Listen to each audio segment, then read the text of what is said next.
I'm addicted to success.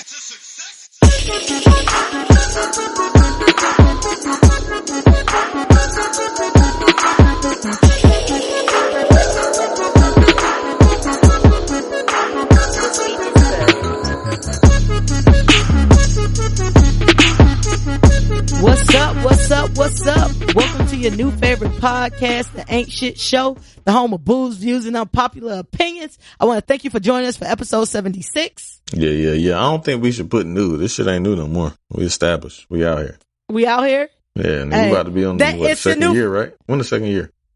The second year will actually be this year. Yeah, that's what I'm saying. Yeah. And like, that's in like August or something, man. Yep.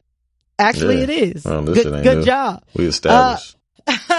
But it might be new to the new listeners. I want to thank y'all for joining us for episode 76. My name is Fresh, and I'm one half of the pod guys, and with me, I have the best man in all the podcast land, my right-hand man, Mr. B-Hill. Hola. ¿Cómo estás? Como usted. I don't know what that means. Oh, wow. Because I don't think that meant nothing. Como usted. That was your name? Nigga pop up with like, yo, come on, usted. You be like, damn, what the fuck that nigga say? That nigga said some shit. I'm calling immigration. Nigga ain't say shit. I'm calling Trump if a nigga come up to me and say, come on, usted. Usted, nigga be like, you gotta say it with confidence though. You know what I'm saying? Say that shit smooth, like a toothpick in your mouth. That'd be hard. Come on, usted. Come on, usted. And then pull a toothpick out your mouth and shit. Start picking your teeth. That shit cold. Hey, when has toothpicks ever been lit besides in cartoons and shit? Niggas used to have toothpicks. Like Deion Sanders used to keep a little gold toothpick and shit. He was corny as fuck for that back then. He just had a lot of fucking money. Yeah, for sure. Hey, I'm definitely calling immigration on Jesus. He come up to me with that shit. Come on, usted. Hey, don't get ice on you listening to motherfucking B Hill. All he gonna say is come on, usted. Like, come on. But if he coming up with the swag up on why you, you can't be smooth? Like, damn. Come on, usted. You can't be smooth and dumb. Like, hey, yo, mommy. Come on, usted. Did that mean come get this Goya? Yeah, come get this Goya. This chorizo. Come get these rice and beans, mommy. Chorizo fire though. Like chorizo is very underrated. You think so? You get chorizo at Chipotle? Nah, I don't, but that shit good though. When I do get it. I don't eat pork and shit, so if I find like a chicken chorizo, oh yeah, I'm on it. Oh, I didn't know chorizo could be chicken. Mm-hmm. Yep. They got a chicken chorizo. I mean, it's not obviously as good as pork chorizo, but. So what makes chorizo then? I don't know. Cause I done seen chicken chorizo. Where the fuck was I at? Recently I had some chicken chorizo. Where the fuck was I at? I don't know. I was somewhere, but we had chicken chorizo. That shit was good as shit too. For whatever reason, I thought chorizo was just like sausage. It is, but it's like a Mexican shit. So they do something like with the spices and shit. I don't know what they do put in that motherfucker, but. Okay, so I'm assuming that chicken chorizo, based on no information that I actually know to be factual, I'm guessing that chicken chorizo is just chicken grounded with the same spices as regular shit. Yeah, that makes the most sense to me. We gonna roll with that. We gonna roll. And then that white cheese from Mexico is the best shit. The shit that like the queso that they got at the Mexico, that's the best shit in the world. And even when they put it on the tacos and shit, so good. Nah, that shit is dope, and I don't feel like it's like readily available like that. Yeah, like that shit. Yeah, it's not like what the fuck. That shit just be at the Mexican restaurant. You can't go the fucking like food line and grab like, yo, can we get the white cheese? And you don't need, what's the name of the white cheese? Like it don't even got no name. It's just like the Mexican white cheese. I think it's queso. Yeah, it is. It's like queso blanco. That's it. Yeah, see, no, I think it's the Mexican version of American cheese, because American cheese really ain't cheese. Yeah, that's true. So it might be some shit they made up, like American cheese. Hey, like cheese only has to be 51% cheese to be called cheese. Yeah, I haven't seen that fucking Facebook and Instagram video when they burning the fucking cheese and burn like all the fake shit. You seen that? I did. That came across my Instagram feed in the airport the other day. But yeah, I saw that. Like I saw that. I didn't get the shit with the rice though. That shit plastic.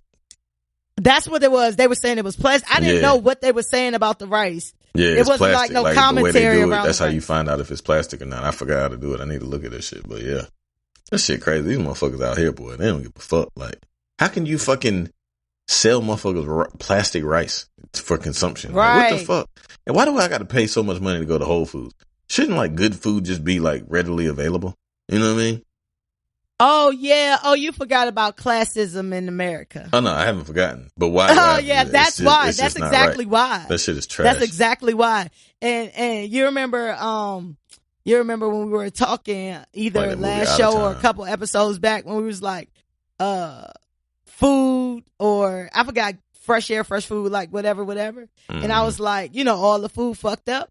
And I was reading some shit like ever since like Amazon bought Whole Foods, that Whole Foods ain't even the Whole Foods that it used to be. Oh, wow. Because they always trying to find a way to make shit cheaper and faster. Mm-hmm. So you can make more money off the shit. But I think, I ain't gonna get on my soapbox for so long, but I think the government is really fucking failing us. I don't think they failing us. I think they're doing exactly what they want to do. Mm-hmm. But, I think that they're failing us because there's not a lot of regulation around labels and shit that you can put on food. You know what I'm saying? If a person eating imitation food, then they should know that. You know what I'm saying? Yeah, at the bare minimum. You know what I'm saying? Even if you are charging more for real food versus fake food, you should at least set a person up so that they have a choice with what they want to spend their money on. Right. You think you buying good ass food and you buying plastic rice. Yeah, rice that shit is corny. Like, why is rice? What are you doing? Like, how? That shit is stupid. That shit dumb as fuck. Like, I should not have to pay like way more money to have natural food. Like, what the fuck? Yeah. That's why I'm growing my shit. Pulling some tomatoes out today. Fuck these niggas. Have you some fried green tomatoes? Shit good. I like fried green tomatoes. But I hate tomatoes. I got plenty of tomatoes. Come through if you need some tomatoes. I ain't got no squash and no what's the name yet. I think I'm gonna plant some more shit, man. I know it's a little late in the season, but I think I can get some more shit going. Cause it don't get cold here till October, so June. Yeah, by September I can still get some shit. Especially all right, well y'all go by B Hill's Green Thumb Market. What's the name of is it Dr. Bill's garden? What's the name of your garden? I don't know. Shit. The hill garden. I don't know. Garden on the hill. I don't know. Garden on the hill. Farms. I don't know. Hill Ridge Farms. That's already taken. That's actually some shit. That's Hillshire Farm. Oh, it's Hill. No, it's a Hill Ridge. Yeah, it's actually a dope little farm and shit. They got mad like Hill Ridge Farm. It's in Jonesville, Youngsville. Mad little shit. It's mad like little slides and shit for the kids. So it's real dope. Yeah. So I can't use that. I don't know. Just come through. Get some tomatoes and shit. Get some tomatoes. I bought a sandwich today because I ain't bring no lunch to work. I went and bought a sandwich today. That shit had a big ass tomato on it. I hate fresh tomatoes. I hate them.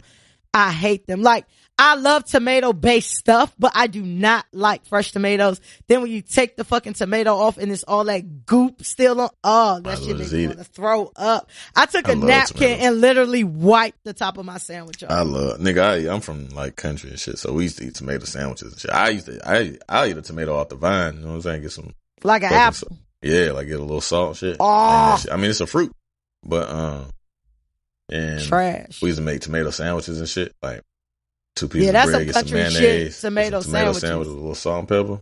My grandma used to eat that shit. That's how I know it's country. That shit's so good. Nigga, I go and my you eat that shit now? Hell yeah. I definitely eat a tomato. I ate a tomato sandwich like 2 weeks ago. I toasted the bread though. I had got like fancy on y'all hoes. Like put that toast on that bread a little bit. You know what I mean? Goddamn. Had a little vinegar and shit. Boop. Hit it with them. Pow, pow. You know your wife from up top, right? She eat that shit? I mean, she was born. Nah, she don't like tomatoes. But I mean, she was born in Oxford actually, and she was raised there for a good portion of her life, and then she moved to DC. But she don't eat that. Oh, okay. Nah, she don't like tomatoes, but shit, she like certain country shit too. You know what I'm saying? Nah, some country shit lit. Now, don't get it twisted. Yeah. Yeah, I mean, shit, like country shit be lit. Up. Yeah, I'm definitely not. I'm making one tomorrow for lunch. 2 of them bitches. You hear me? Whoop.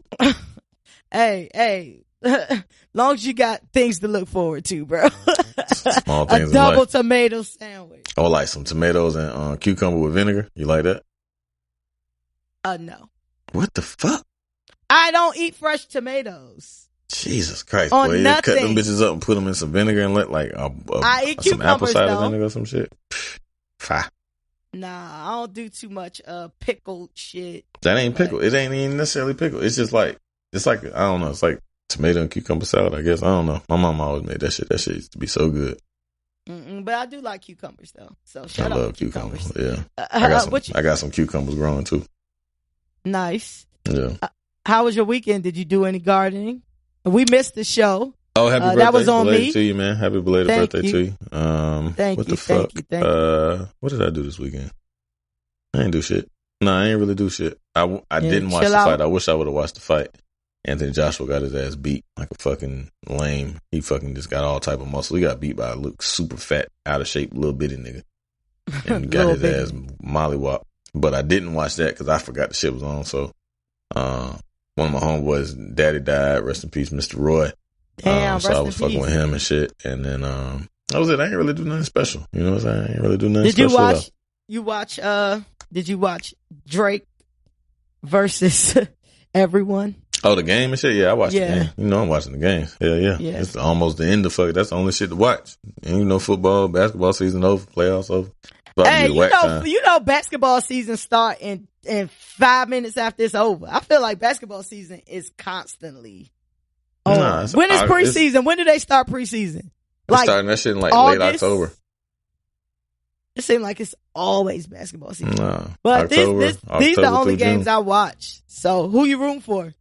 I'm going for the Warriors. I like the Warriors. I like Steph Curry. I mean, it's especially good for me to go for the Warriors because KD ain't playing.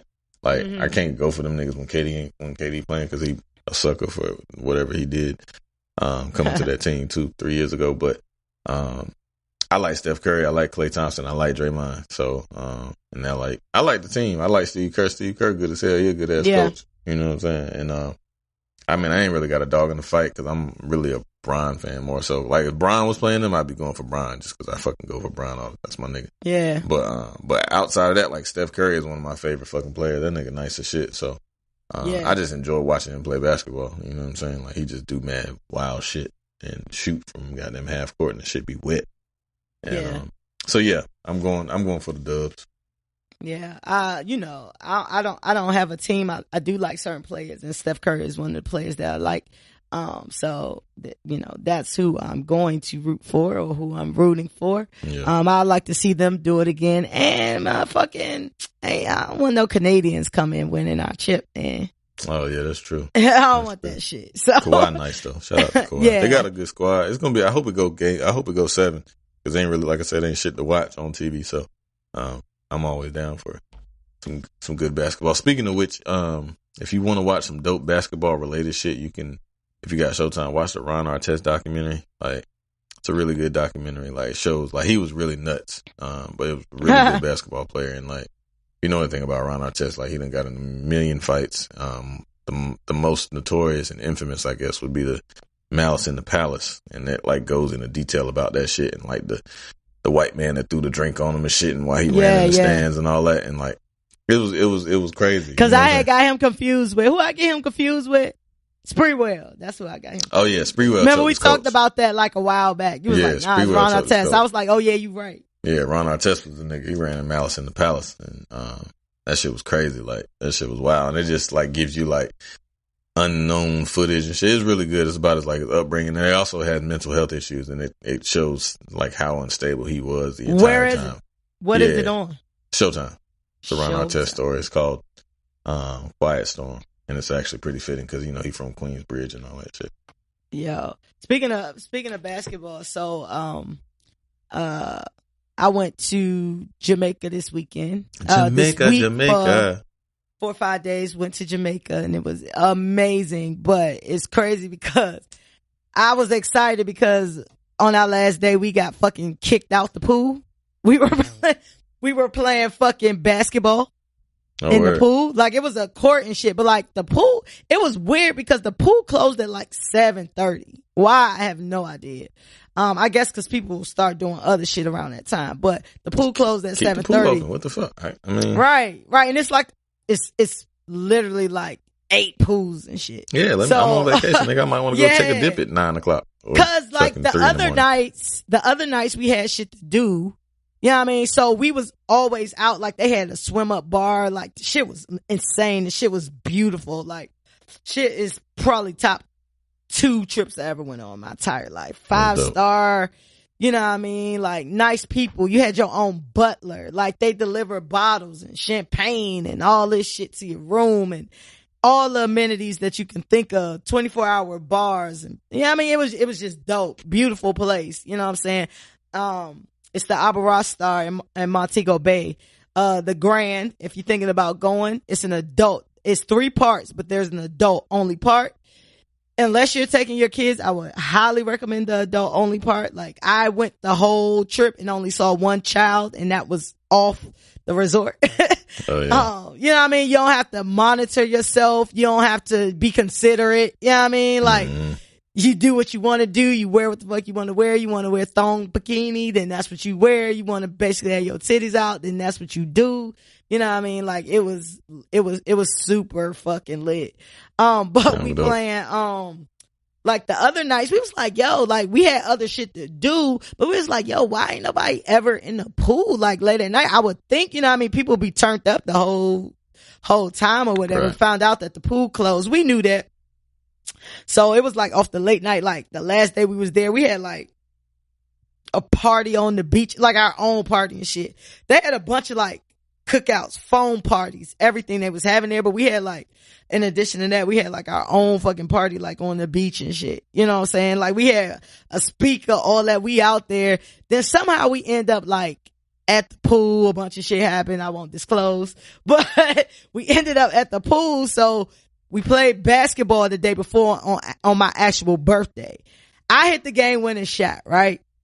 Boom. All right. Not saying I'm just dope like that because we in water. You know what I mean? But I hit the game. I hit the game winning shot, right? So they had this whole argument the next day, like, nah, we playing basketball again. The only reason Fresh won because it was her birthday and we let her. Yeah, I bet. Whatever. So we go out that bitch and play again. So like, who's on your team? Who was on my team? Was Jada on your team? You should have had Jada on the team. Nah, it was Ohio versus, so it was Bone, fucking Jada, Toya, because they all from Ohio, and my cousin Drew, and then it was, I don't think you gonna know nobody on my team. It was me, Tia, my homegirl BB, my homeboy Ja. I think that was, yeah, it might have been somebody else. I don't know. We was drunk as fuck. Anyway, we out that bitch playing like shit. So lady come by and she like, the pool is closed. Cause we out that bitch lit. We done got bottles and everything at the pool. We done brought our own bottles to the pool and everything. She's like, the pool, the pool is closed. She was just like, but I'm not gonna make you guys get out. They were super fucking nice. She said, I'm not gonna make you guys get out. She said, but you gotta keep it down. So we like, I bet. So that lasted all of fucking 2 minutes. Oh yeah. Cause niggas playing basketball, they getting hyped. Like, and we in water. So if the ball get to floating, niggas like trying to get to the ball and all that. Bro, all I know is we did that shit for probably like 20 more minutes. Fucking security guard, this lady came out who already cussed us out earlier that day. She was the only person that cussed us out. Fuck her. She was like, I already told you guys this pool was closed. She told my man, she said, okay, if you want to get in the pool, we clean the pool at 7:00 or whatever. She said, if your genitals are burning, I need your room number so you cannot sue us. But she made all of us get out that fucking pool, bro. She was like, get out the pool. So all of us walking away from the pool. That was extreme. Like when your mama tell you some shit and then you get caught doing some shit. Yeah. We couldn't even argue with her because she did tell us that shit. We was just doing what the fuck we wanted to do. But yo, that shit was bad. That shit was so fucking fun, bro. Like, dope. I'm glad you had a top good time. Shelf alcohol and bruh, I don't know, do they have like a staff meeting or whatever and tell you everybody who birthday it is on the resort or whatever, but like mad people that work there kept coming up to me like, Fresh, it's your birthday. Happy birthday. I'm like, thank you. And then like on my actual birthday, I had this hat on that says it's my fucking birthday. Do you know how much weed I got for free? That was my next question. How was it dope? Okay, so to be honest, it ain't as good as the shit we smoke, because the shit like supernatural as fuck. As it don't have like, that's what we actually it don't have smoke. like, yeah, but we passed that, so we can't go backwards. But you gotta smoke a lot of that shit. When in Rome. You know what I'm saying? You gotta smoke like a lot of shit, it. No, we definitely smoked it. Some was definitely better than others. But yeah, shout out to Cam, Jada, Dewan, B, Tim, Ja, Steph, Kiki, Mel, Drew, Bone, Toy, T. Like, they really made like my birthday dope as fuck. It was great. It was no drama. I brought a bunch of people together that didn't necessarily know each other. Some people knew each other. Some people didn't, just different friends from different cross sections of my life. And they the people who came through and showed up and showed out. So I just want to give an extra shout out to them, you know what I'm saying, for really fucking with me. And it was a truly amazing birthday. So shout out to y'all. Oh, extra shout out to Jada for buying me this motherfucking dope ass sneaker carrier that I was being too fucking cheap to buy myself. I've been wanting some shit. Man, my friends gave me a bunch of dope shit though. So girls do shout that. out Girls to y'all. Love y'all. Like, boys don't do that shit. Like, niggas don't be getting it. I can't say I've necessarily always got dope gifts. I mean, my friends who get me shit. But yeah, I don't know. But niggas don't give you shit. Niggas give you a bottle and like keep it hot, buy you some drinks at the bar type shit. Hey, that niggas ain't coming through. Like, it'd be kind of weird if a nigga just like, yo, I bought you 3 shirts, my nigga.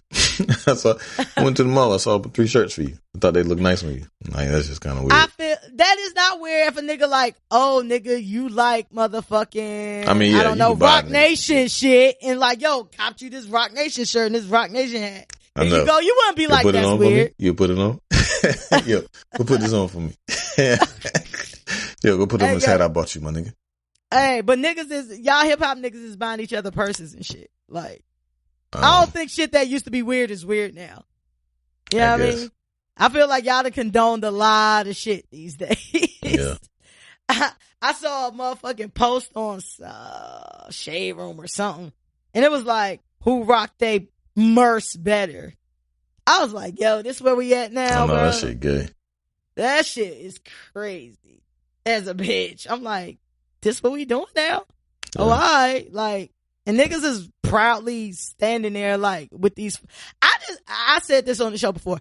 I just want to know, what does a man put in a purse?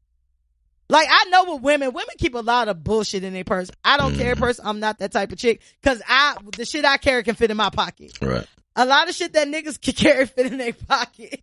So like, what are y'all putting in these purses? No, you don't know, say. Maybe cash. I don't know. That's the only thing I can think of. Yeah, I don't know. Like, that shit is fucking crazy. I was away. I was kind of off the grid for a few days, but when I got back into the States, I saw that everybody had saw the Ava DuVernay's movie When They See Us. Did you watch that yet? Nope. Yeah, you planning on watching it? Doubt it. I don't be with that shit, man. Like, I don't be wanting to be sad, man. Like, I got sons and shit, you know what I'm saying? So that shit hit different. Like, I don't want to be, I don't know. But you gotta be knowledgeable. And it's interesting because you watch a lot of shit about white people do. History.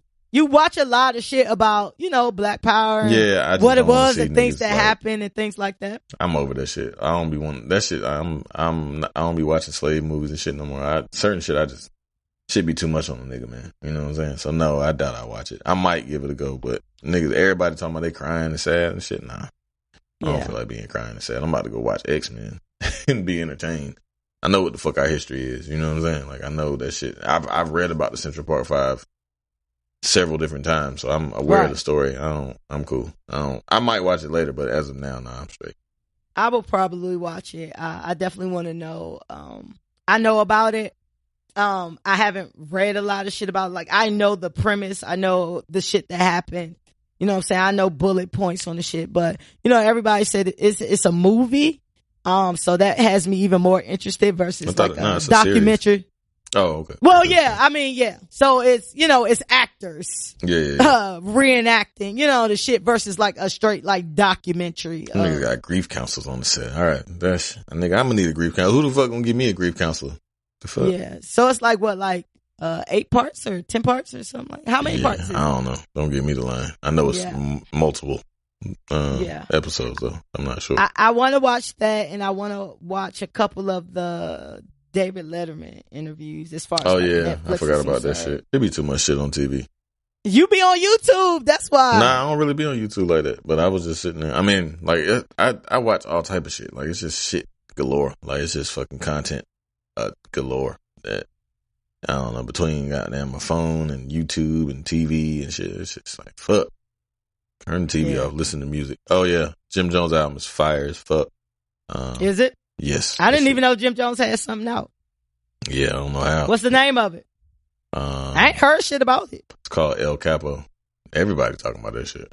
But that shit is a dope album, man. Really, really good music. Like I like Jim. You know what I'm saying? I like Jim. It's crazy because Jim, in my opinion, is the best out of Dipset. Like I've been saying that for a while, and I never would have thought that shit because obviously Cam and Joel's were more of heavyweights in terms of rappers and shit. But that nigga got like this shit right here is crazy, man. Great beats.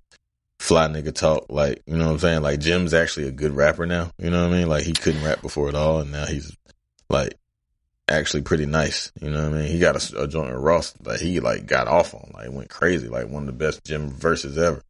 So, the production is crazy, beat makers, like, it's like that old school Dipset vibe, but, like, it's new school, like, you know what I'm saying? Like, it's not, like, dated at all. It's like, I feel like Dipset kind of made Cam trash. I feel like Cam could rap better prior to Dipset.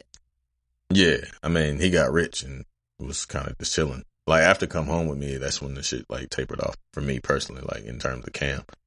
Come Home With Me was a crazy album. That was Dipset, though. You know what I'm saying? Like, that was Dipset.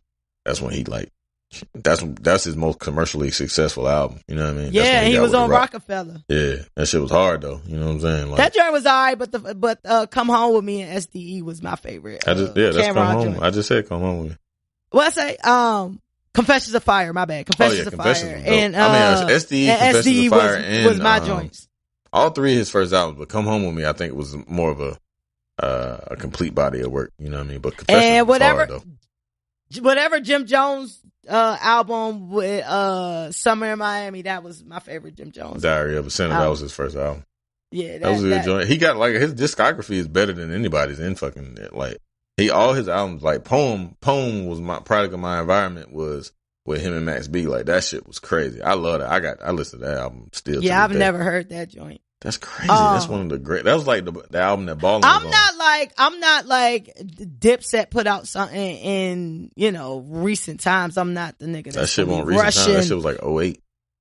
Yeah, that's Ballin'. Yeah. That's around Ballin' time. That was the album that Ballin' was on. Yeah. I've never been like a super rush to hear any Dipset, but I did like the first Jules Santana. I like the Two I Told You with Cam, and I like that Jim Jones joint. I don't really even know any of Max B's music. Oh, okay. I don't know any of Max B's music. I didn't even know who Max B was until probably like the past 6-7 years or whatever. I never knew who Max B was. Never heard of that nigga. It's that nigga. But yeah, check out if you want to hear some new music. You know what I mean? That shit recently came out. Came out on Friday. Shit was jumping out the damn. That shit hard, man. I ain't lying. But I will check that out because Dipset and Jim Jones and company. When they got some good shit, they do have some good shit. It's either I fuck with it or I'm like, eh. So I'll see what it plays like in my headphones. Speaking of music, you want to get car if you can. That shit beat. I could do that. That shit beat. That shit crazy. Yeah, I mean the headphones sound good too, but that shit. You don't think what's your favorite testing? Headphones, regular radio out loud, or in the car? Nothing's better than listening to music in the car for me. I mean, I listen to shit on my headphones just because I'm at work or doing some shit, so it's a little bit more convenient. I'm not in my car as much, but when I'm in the car, yeah, I'm playing that shit. That shit, I like it. I like my shit to beat. You know what I'm saying? I like when I first listen, like if it's something I care about, when I first listen to it, I like to listen to it in high definition headphones. Like I like to listen to it in my headphones because I can hear every instrument, I can hear every word, you know, XYZ. If it's some shit I don't care about, I listen to the shit in the car on my fucking Apple earbuds or whatever. But like shit I really fuck with, I prefer like listening to that shit through my beats. That, cause I can retain it, I can get it, I can hear everything. When you're in a car, you can be distracted by a lot of things. But, I know a lot of people who like to test in their car first. Yeah, I'm a car guy. Like, I listen, I intently listen. I mean, like, certain shit you do hear in the headphones, obviously, but, like, I don't know. I just love music in the car. So, yeah. That's my shit. I like both of them, but, I mean, I definitely prefer some shit in the car because that shit, like, more like surround sound and shit. And I got, like, nice speakers and shit, so that shit be beat. You got nice speakers. You got a Bose. You got a Bose system in that shit. You got in the Ultima, right? No, I don't have a Bose system. No, I don't have a Bose system. They used to come standard on these, I think maybe just the Maxima though. I'm not sure.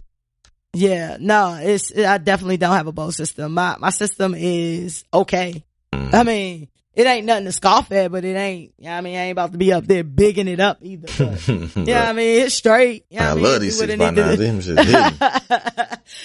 You get some good 6x9s though. You can hit them. Go ahead. Speaking of music, I want you to get into your pop champagne. Oh yeah, man. We got a pop champagne. Shout out to the nigga Fat Sosa. I know him as Pooh Bear. A lot of motherfuckers know him Pooh Bear, but his moniker, I guess, is Fat Sosa. He got his new EP, like I think like 8 songs, 7 or 8 songs EP. He from around here. He from Raleigh. He's actually I known the nigga for a minute, you know what I mean? He's just really talented. He's a R&B artist by trade. That's how he came up, but now he's kind of like doing a combination of rapping and R&B, but he can really fucking sing. I personally prefer. What, are you on like some Tory Lanez type? Rap sing? Kind of, sort of. Like, but it's more rapping and then he'll sing. It's not like he'll sing the hook so type like shit. Drake? Yeah, but he could sing though. Like, it's not like, you know what I'm saying? Like, he's an R&B, like I said, his claim to fame was R&B. Like, that's how I got onto him. The nigga was an R&B singer, you know what I'm saying? But he nice with his mind, so he can, you know what I mean, rap too. So, but yeah, he just dropped a project, an EP. It's called Zone 10. It's really dope. I think you'll enjoy it. It's got a combination of rap and singing. He got one joint with Luke Nasty, the dude that's, DJ Luke Nasty. He got a couple joints that have a lot of radio. Is he the nigga who be like, I'm on the way? Yeah. That nigga. He got another joint too. A couple other joints that like are, popular. He got 2 joints that I like, actually. Yeah. I can't so he got remember a the joint with second him, and that shit is crazy. It's called Down. That's my favorite joint on the project. It's a really good project though. So check it out. It's on all platforms if you get a chance. Shout out to Fat Sosa. And my homeboy P, Perf Harm. Shout out to you again for the mixing and mastering that you've doing. He actually produced one as well as, and mixed and mastered I think the entire project. So, and he did our theme song. Shout out. Yeah, he did our Harmony. theme song, and he also he mixed on, City Girls fucking one of them songs that it just recently went platinum and shit. He actually Act Up. Yeah, Act Up. He did the editing and the mixing on that. So, shout out to him. We've already shouted him out before, but yeah, I just big my niggas up at all costs whenever they do some dope shit. So shout out to both of them niggas. One time for the city, you know what I mean? Look good for us and shit. And, more to come from niggas that I know that rap and do shit. So shout out to all my dogs. Shout out to, what's his name? Pooh? His name Fat Sosa. FATTSOSA. Is he fat? Yeah, he fat. Yeah, he fat. Yeah. Shout out to Fat Sosa and Perfect Harmony. And Pop Champagne is for, people we actually know in real life and for our listeners. I don't get a lot of y'all sending in y'all accomplishments. So we just be shouting out our people. But, send your accomplishments, or if it's somebody that you know personally, in your family, your friends or whatever, and you just want to shout them out, hit us up at theancientshow@gmail.com. And we definitely want to highlight, we highlight a lot of celebrities and stuff on here, but it's a lot of, people who are future celebrities or who just doing dope shit, period. Doing a lot. So we want to give them their props too. You know what I'm saying? We're going to talk about it, in a second in regards to Jay-Z, but, I always have a You know, when like celebrities and shit, they do shit and people be shouting them out on their timelines and shit like they know them. You know what I'm saying? I think that's great. You know, keep doing that. But just remember the people that you actually know that's doing shit too. You know what I mean? Like, shout out your friend who just opened up a business or who doing well. You know, it seems to be sometimes, you know, there's a little hate or animosity. You know what I mean? When somebody you actually know, you know what I'm saying, is doing some shit versus, you know, some celebrity that's doing shit and been doing shit. You know what I'm saying? But just, you know, just have a little pride in your people as well. You know what I'm saying? Cause what you put out is what you get back. You know what I'm saying? So if you can't shout out your friend, like, you ain't no friend. You know what I mean? Like, do that. So we gonna keep shouting people out. So shout out to those guys. But real quick, before I get into leadership, which it kind of falls into that, but I didn't have it segmented out. I was out when we didn't record the week, of that, the baby shit. Packing the mail North Carolina. North Carolina rapper the baby, for, motherfucking, what's the nigga name? Cam Cold. Yeah, Cam Cold Hard. That nigga crazy. Yeah, we did miss that. That shit was live. That shit had my shit lit. Like, I remember, I sent it to my homeboys and shit, like, oh shit, cause I had just, like, opened my phone and I followed Lil Buddy and shit, and like, he had just posted that shit, you know what I'm saying? And like, as soon you as follow shit, the baby or Cam Cold Hard? Nah, hell no. Cam Cold Hard. Yeah, I followed the baby just cause I like, you know what I'm saying? I followed the little nigga movement and shit. And that shit, I was like, what the fuck? I'm like, damn, I was like, niggas be hating. And then I seen the caption, he was like, I don't even be bothering nobody. I was like, oh, what the fuck that happened? I done seen them niggas out there start squabbling and shit. I said, Lord, why they keep messing with this guy? And why is that nigga named the baby? Why is it? Cause I saw some old shit where he was actually walking around in a didiaper. I said, I can't Baby fuck Jesus with these and new shit. niggas. He marketed himself, you know what I'm saying? Like, it was called Baby Jesus and then he was the baby and shit. That's what I don't know. That's just what his name is. I can't tell you why his name is that. Oh, okay. You follow him, so I thought you might know some history. I don't follow none of these new niggas, really. I follow him. He's from Charlotte. No, I like his music. I mean, his singles. I ain't never went and, you know, just listened to the baby album. Well. His albums, they kind of sound the same because he uses like the same producer, so it's still that hard, like, production, like boom, boom, boom, like mad 808s and like shit. That should like go hard as fuck. Yeah, I mean, and 21 and Savage, he got some dope shit. Like, the nigga got some, he nice, you know what I'm saying? He can actually rap really well and make dope music. It's just, his albums, to me, sound like kind of one big song, you know what I'm saying? Yeah. Or the same yeah, song, that be the problem that a lot of, I feel like, new artists fall into. But he dope though. But he separates himself from the new artists, like, cause he got multiple songs that are really dope. It's just some songs sound the same. But like, the ones that like stand out. Like outside of Suge, what's his other hit? She only 21 and she a savage. Average. I don't know that song. What else? I don't know. It's another one he got with Offset that's dope. Forgot the name of that shit. But is it singles? They singles? Yeah, the 21 the average. How she only 21 and she a savage? You ain't never heard that? I ain't never heard that. You know I be in the spot. Yeah, I ain't never heard that. How she only 21 and she a savage? Hold on, I'm gonna play it for you. I don't need you to play it. I'm good. This shit hard though. YB Hill is going to pull that up anyway. Oh yeah, I'm pulling that up. You gotta hear. Let's get into Litter Shit while he pulls that up. Litter Shit is our pop culture segment where we talk about all the fuck shit on your timeline. What you sipping today? Or are you I'm just on drugs dope? today. I'm just on drugs. Yeah, just doing a little pot today, keeping it light. Gotcha. He got a joint on Meg Thee Stallion. He smoked that shit too. Fuck. Yeah, go ahead. I'm listening. Are you? Yeah. You heard this. So hold on. Here you go. Here this nigga go. Here we go. Cause it's for the fans. You ain't heard this.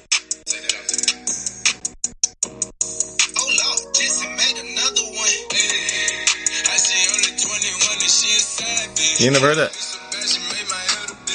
That shit's crazy. You gotta listen to it. I never heard that joint. I'm sure I feel like he got another single that you're not mentioning. Cause I know the baby prior to Suge. And like I said, I don't go just listening to the baby. If you got a hot single, I'll definitely put it on my playlist. If you're a new nigga, but you gotta earn my fucking listen if you're a new nigga, like for me to listen to your album. But I feel like it's a single that's popping in the club that's it. Not that though. That's definitely not it.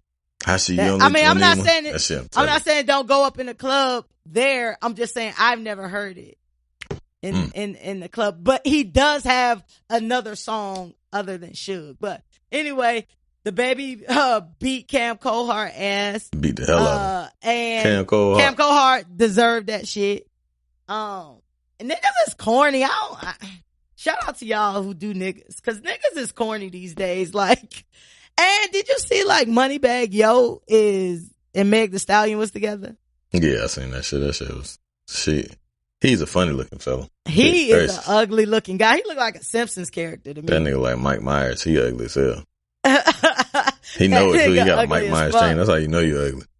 Hey Meg, don't do it, sis. Don't do it. I don't feel like any new artist anyway should be hopping into a relationship real quick anyway, because you're going to end up in a Cardi situation. Cardi then got some like more charges and shit. Like, anyway, leave these niggas alone, sis. Get your fucking money and then pick who you want. Make your shit a business decision. Follow Beyonce. WWBD. What would Beyonce do? Follow that. Pick you a nigga that just made a Billy. You know what I'm saying? Let's get into that. And little shit. So, the Forbes list came out and I'm happy about, the more color that's being put on this list. Jay-Z is officially the first hip hop billionaire.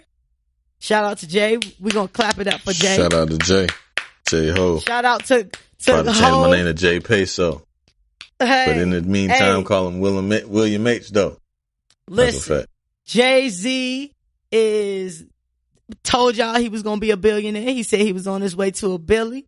He manifested that, and that's what happens when you believe in something and you work towards that shit, and that shit is going to happen. He was all ready to go. Now he's a billionaire, the Billy Goat. So they say that they say that his billion kind of breaks down with his stake in Uber over 70 million, 350 off of Champagne, 100 off of Douce. He owned Tidal. He got a $70 million dollar. $100 Tidal. Don't discount that. Yeah, I didn't have the figure for that, but it's counted in there. 100 off Tidal. He has a $70 million art collection, which I think is crazy. Yep. He was telling y'all niggas to buy art. Y'all want to buy purses. Keep doing what you're doing though. He is the owner of Rock Nation Sports Management Company, and he has over $50 million in real estate. And 75 off his music. Yep, 75 off of music. Shit lit. I think it's super dope. If you lost count. I was just going by shit. Nah, I'm just saying, not to you. I was saying to the listeners and shit. If you lost count, that combines to be $1 billion. I thought that Diddy was a billionaire already, but Diddy is worth $825 million. Nothing to scoff at all. He a peasant. You can't sit with us with your mere $825 million. Peasants. But Diddy is the closest to Hov. Now, what's crazy I thought, what's the name though? Dr. Dre. Yeah, because he sold for $1 billion or some shit. So in 2014, we thought that Dr. Dre was going to snag that first hip hop billionaire spot when he sold beats to Apple for more than $3 billion. But you have to take that because it wasn't just his. You know what I'm saying? So you got to split that up. And they said that it kind of netted out to $800 million. Because capital gains and taxes ate a big chunk of that. You know what I'm saying? So Uncle Sam get his shit and you just got to settle. You know what I'm saying? Right. So they're saying Dre is about worth $800 million. He's a peasant too with his $800 million. Get y'all money up. You know what I'm saying? I think that is super dope. And as far as the self-made, women that we know of or that we care about, the list is long.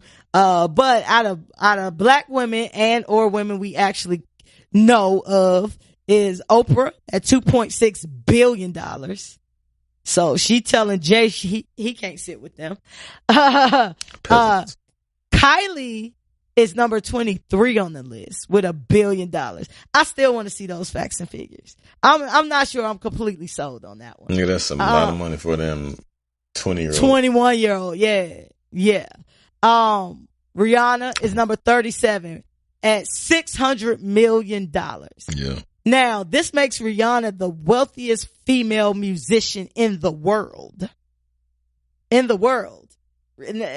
your favorite musician. Rihanna got them beat. Beyonce coming at 51 at $400 million, which is nothing to scoff at. J&B is $1.4 billion together. Ladies, what would Beyonce do? You know what I mean? That's what you need to ask yourself. Stop going for these money bag yos who got 1 or 2 singles out here. Get you a motherfucking Hove. You know what I'm saying? Shit, get you a motherfucking Bron. You gotta start from somewhere though. But Beyonce didn't get Hove when he was broke. She made sure that he was somebody before she got with that nigga. Moneybag ain't broke. I mean, here we go. How much? He's broke comparatively to J and B, but you know what I mean? Like, you can't. I mean, he started from somewhere. Like, it was a Hove. Hove didn't have all that he obtained as a young nigga. You know what I'm saying? He didn't have $1 million or $2. I guess my thing is, like, you see the vision in a nigga. You know what I'm saying? Like, don't just necessarily go because a nigga got cheese, because them niggas ain't worth a shit either. But if you see a nigga that's doing his thing progressively and, progressively getting better in life and has the potential, you see his gears shifting in his mind consistently to get some money, then jump on that, especially for you young ladies. Don't necessarily ostracize yourself only to rich old niggas and shit, because that's not happening. That was B's point. My point is, stop marrying for potential. Fuck potential. Potential is out the window. Cause shit can change. If you gonna be with a nigga, make sure that you have your own shit. First of all, don't depend on no nigga. Second of all, you know what I'm saying? If you gonna be cheated on or done wrong, at least be able to go shopping. At least have shit where you got something to hold you. So my advice is, listen.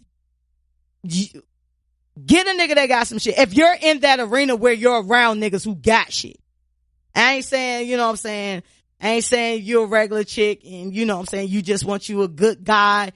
That's different. But when you in the world that they in, get you a nigga with some shit. Ain't no need in being cheated on by no niggas with less money than you. Like, that shit corny. That shit played. That shit is old. We ain't doing that no more. Potential is out the door, because you know what potential is? Potential is what you see in somebody, not necessarily what they see in themselves. And that's where expectations comes in and you get disappointed because you thought a Moneybag Yo was gonna be the next Jay-Z and he actually ended up being the next motherfucking MC Hammer, which went up there and then lost all that shit. And MC Hammer richer than a motherfucker right now. Here we go. He's invested in Twitter. What do you mean? How much money MC Hammer worth now? He invested in Twitter. He got some money. How much money he got? But he's got some money. You just be making statements with nothing. He has to fucking back that investments shit in up. Twitter. What do you mean? Look it up. Like, anybody can have an investment in Twitter. You can have fucking 2 shares of Twitter. That don't mean you rich. He started it from the MC Hammer. It still ain't even like broke. Even if he didn't have that, like, he's broke in comparison to like all that he has. But he still got mad bread. He's still strapped. Find your MC Hammer if you want an MC Hammer. Hell yeah. I'm telling you to get a Jay-Z. That's where me and B gonna differ on this. And he a nigga, so he got root for the niggas. I'm telling y'all, look out for yourself. Fuck potential. Yeah, you know what I mean, of course, get you somebody that treats you right and all that shit. But when you in this arena and you got the potential to make your own money, man, don't be fucking with no niggas because of their potential. Get your shit and then get you a nigga with some money as well. You know what I'm saying? Don't get you an Instagram nigga. Oh, but I say all that. Speaking of disrespect, I was looking at CNN, and they was talking about Jay-Z getting his Billy, right? And you know, them networks always gotta find a way to be semi-shady. They called Hov Mr. Knowles. Oh, shit. That was crazy. Do you think that's disrespectful? Hell yeah. Ain't no fuck. Like, I'm a man. Like, that's not how it operates. It's Mrs. Carter, sir. Fuck you, man. I'm buy this whole shit. So I found it interesting because you're talking about a guy who just became a billionaire, but his wife has more popularity than him, even though Jay-Z is a star and is known by a lot of people.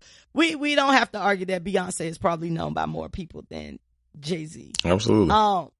But like, because some of these niggas are Mr. whatever their girl name is. Like, let's keep it 100. I don't think Hov falls into that category though. Nah, not at all. Like, do you think it's like popularity or money? I mean, it's definitely popularity. Like, everybody, yeah, I mean, absolutely. That's why they called him fucking Mrs. Knowles or Mr. Knowles. Yeah, that shit. Absolutely. That shit seems super shady to me. I'm like, how y'all gonna call this man Mr. Knowles? Not that it's a dig at all, because I'm sure it's a lot of niggas that would like to be known by Mr. Knowles. Fuck, call me Mr. Knowles if you want to. But this nigga got a fucking billionaire. Nigga, you wouldn't mind being called Mr. Knowles if you had a bitch with $400 million. Beyonce, she was like, you gotta keep my name. And nah, I'm a man. You're not finna disrespect me as no fucking man. Nah, I'm straight. I'm definitely not taking my wife's name. Would you hyphenate your name? Nah. So you got a bitch worth $400 million that you love, and she like, let's hyphenate our name so we can keep our shit. You want to hyphenate your name? Nah. Because you can you're hyphenate a man. Your name, but I ain't even with that shit. But I'm not hyphenating my fucking name. Talk about it. Get the people insight. Let them know. I just ain't doing that. I'm a man. Like, I'm not doing that shit. That's not. Is how that I was what raised. it means to be a man? You can't compromise. Yeah, I compromise all the time, but I'm not compromising over the fact that like you want me to hyphenate my name. Nah, it's not how it working. Not doing it. I can't really give you no details on it. I just ain't doing it.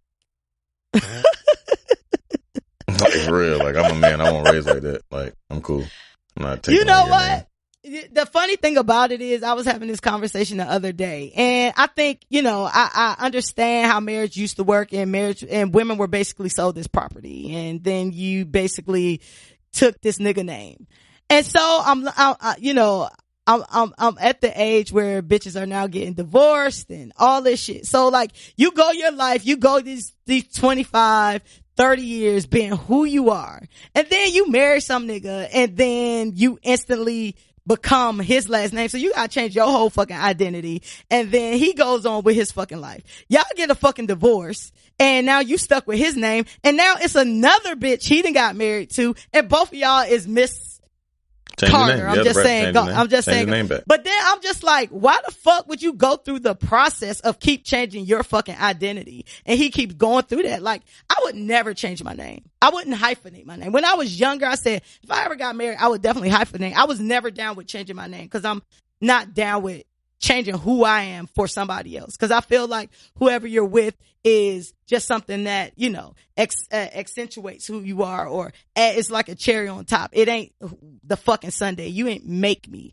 So I would never like change my last name. But that's just crazy that, you know, all of these changes is going through in 2019 and all this liberalism, and you just like, hell no, I got a bitch for $400 million, and I wouldn't hyphenate my name. Nah, I'm cool. You'll be like, all right, I'm out. I'm about to go get somebody I don't love with less money that's willing to take my name. Yeah. I mean, that's, I'm a man. Like, you gotta respect, like, certain boundaries. I would never overstep in personal relationships. So no, I don't, that's a deal breaker for me. At least, I mean, it sounds good right now until I get presented with that option, but in my mind, so you wouldn't be, if you were a single man, you wouldn't, be Mr. Fenty. I'm not being a kept man. I'm a man. Like, you're not gonna like support me. You know what I'm saying? Like, I can't. So you wouldn't be like a Stedman? Nah, I'm cool. I mean, if you want to hold me down and shit and help me like make money, I'm totally with that. But I'm not like gonna be your fucking servant and your boy toy. Like, I'm not a kept man. I just can't do that. They didn't say boy toy. They just said, you know what I mean? I you can't her be kept. husband. Nah, I'm cool. I gotta get my own. Like, I don't know. That's just how my mindset is. Fresh is out here soliciting to be kept. Please, come get please, her. Please somebody submit. Come get her. She can dance just like a stripper. I'm ready. I'm taking applications. You know what I'm saying? Cause I'm definitely going to get mine at the end, and I'm not signing no prenups. I will sign a prenup with stipulations though. I got it's got to have some caveats in there. Yeah, it's going to have some caveats because I'm getting something when I leave regardless. I'm getting some caviar when I leave. Who you think going to be the next black billionaire? Shit, I hope me. Fuck. I don't know how I'm gonna do it. But me, when I hit the, I'm gonna hit the lotto for $1 billion. When they had the shit for $1 billion, I'm gonna hit the lotto for $1 billion, and then I'm gonna grow interest and shit and assume a lot of shit. So I'm the next black billionaire. Gotcha. Well, outside of the people who are the closest, Jay-Z and Dr. Dre, I think Bron will probably be the next black billionaire as far as men are concerned. I think he will be the next. He got a ways to go. He's still young, but he's young as hell. So yeah. He got a ways to go. But he got a ways to go. He already halfway there. Yeah. You know what I mean? And he playing ball and entertainment and endorsements. I think that, Shaq too. Shaq up there. He got a lot of crazy investments too, yo. Shaq got a lot of crazy investments. I want to know what his net worth is because he got some cheese. I will look it up for you, but you don't never trust celebrity net worth, so I will tell you what Shaq is worth. But I think Bron, Jordan is a billionaire, if I'm not mistaken, through, his sneakers and, past shit or whatever. I think he a billionaire. I think LeBron definitely has the potential to be the next billionaire in probably the next 10 years. Yeah, for sure. Or less. You know what I'm saying? Because I think just his entertainment shit is popping off as well. You know what I'm saying? And that was one of the reasons he went to LA. But I mean, the streets is talking like he might not be in LA much longer. I don't follow it, but do you believe that? Nah, that shit is over. Nick stopped talking about that like 3 weeks ago. Brown ain't going nowhere. So okay, you think he gonna stay? Yeah. Gotcha. Did we ever think that Ponda Replay Rihanna would become over half a Billy Rihanna? I don't know. No. Can't say that I did. I didn't see it. I definitely didn't see it. Nah, I didn't see that. But shout out to her. I definitely didn't. Shout out to Rihanna. And it's no coincidence. I'm sorry. It's no coincidence that, Hov discovered Rihanna, Rockefeller, Rock Nation artist. Yep. You know what I'm saying? So it's good to have a good mentor. So these black individuals on this Forbes list, and Kylie, I guess, with the black baby. Is that little shit? You brush your teeth, you be able to find a nigga in there. Baboon ching. See what I did there? That was a good one. That was a good one. I'll be here all week. And I still need the DNA test on that baby. Cause I need to see what Travis Scott looked like as a baby. That baby is fucking adorable. Travis Scott is so fucking ugly and ashy to me. He looked like her though. Nothing. I mean, she looked like him. She got his you lips so? and shit. And she don't look like him to me. She still look like that nigga who they saying the baby was. The bodyguard nigga. Oh yeah. She still look like him to me. You know what I'm saying? And she don't look nothing like Kylie to me. Like Kylie's original face. Mm-hmm. Cause I she tell had you that, who baby look like them, boy. That damn Tristan Thompson and Chloe daughter. Yes, sir. That baby Tristan. black. That's a Tristan. That baby look just like Tristan, boy. That shit crazy. Hey, y'all listen, I don't care what nobody say. It might not be OJ, but homeboy is not Khloe Kardashian's father. Oh yeah, no. Rob Kardashian, not her father. Hey, you saw that shit? I ain't even had this, but did you hear about the shit where the dude said that OJ said he fucked? Oh, Kris Jenner made her bleed and shit. Or like took him to the hospital. Broke her in the jacuzzi. She had to go to the hospital. Beating that pussy to pieces. I definitely believe they was in all that shit. Yeah, if you seen the OJ shit, hell yeah, she was definitely like the both them shits. If you seen the OJ trot, like the shit with Cuba Gooding Jr. and the shit, the 30 for 30 on OJ, they was definitely fucking. They definitely was, and they was. And Marcus Allen was hitting his old lady. Shit. That's what Marcus Allen was hitting his old lady. Oh, for real? Mm-hmm. You ain't never watched the 30 for 30? I don't be watching 30 for 30s like that. That shit was like an Emmy Award winner. That shit was everywhere. That shit was like a 4-part miniseries. Like that, the 30 for 30s were great, and then the white folks can't get over that shit. Boy, them niggas done did all type of goddamn shit about that fucking OJ shit. But but nah, you should watch the 30 for 30. That shit is really good. It really like has you wondering if that nigga did that shit or not. That shit is super duper good. You should definitely watch that shit. It's like one of the best fucking. If you should watch any 30 for 30, but that shit is leaps and bounds beyond 30 30. Like all the 30 for 30s are like incredibly done, but that shit is like it was so much shit. Like it goes through the times of LA and how like you got jurors and shit. They interview some of the jurors and the jurors is like, this black lady, she in there smoking cigarettes and shit, like with the old black lady apartment. She like, oh yeah, I let him off because he was black. Lady apartment. She was like, I let him off because he was black. You know what I'm saying? And she was like, and like, what the fuck you gonna do? Type shit. She was like, right. That was it. That was the reason I let him off. Like, I don't know if he did it or not, but I let him off because he was black, and they've been killing us. Cause like, it was like a Chinese woman that had died. Like, no, excuse me, a Chinese woman that had killed a nigga in the store. Like, what's the shit? Not suicide. What's the shit? Point blank range. What's that shit?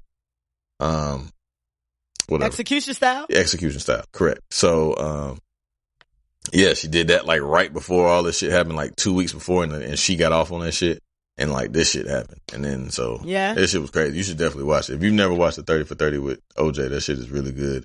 That nigga was crazy. Like he was crazy as hell. Like he thought she was cheating on him and shit. He done tried to break in the crib. She was in there fucking and shit. Caught the bitch fucking and shit. She was a freak. Nicole was a freak. God bless her soul, but she was a freak though. God damn. You know what I'm saying? She was like, based on when she watched that shit, she was fucking Marcus Allen, which was, you know anything about football, he was equally as talented as fucking OJ, and them niggas was like best friends and shit. I feel like all of them was into that swinging shit. Yeah, they was fucking. They was getting high and shit, man. Fucking all these damn athletes and shit. Yeah. Watch that shit, it was very interesting watching the people who did the People versus OJ, watching the Menendez shit and seeing how that shit was I never watched all that. To the OJ shit. So like that's what them rich people do. Mm-hmm. Listen, I'm convinced that rich people and white people, because they may not be the same thing, I feel like they be having it so good that they have to elevate shit. You know what I mean? Like this shit just regular, so they always gotta elevate shit. Yeah, that's why they go death defying, doing death defying ass stunts. Yeah. Otherwise, life would be pretty boring instead of, you know, unless you get shot by the police and have to, you know what I'm saying? Like the black world, you know what I mean? Or a person of color. I can't even say that because Mexicans and all that shit, like impoverished ass people of color having to deal with actual plight of being a human versus them, where they can just fucking wrestle with alligators and shit because they ain't got no other fucking scary shit that might happen. You know what I'm saying? Yeah.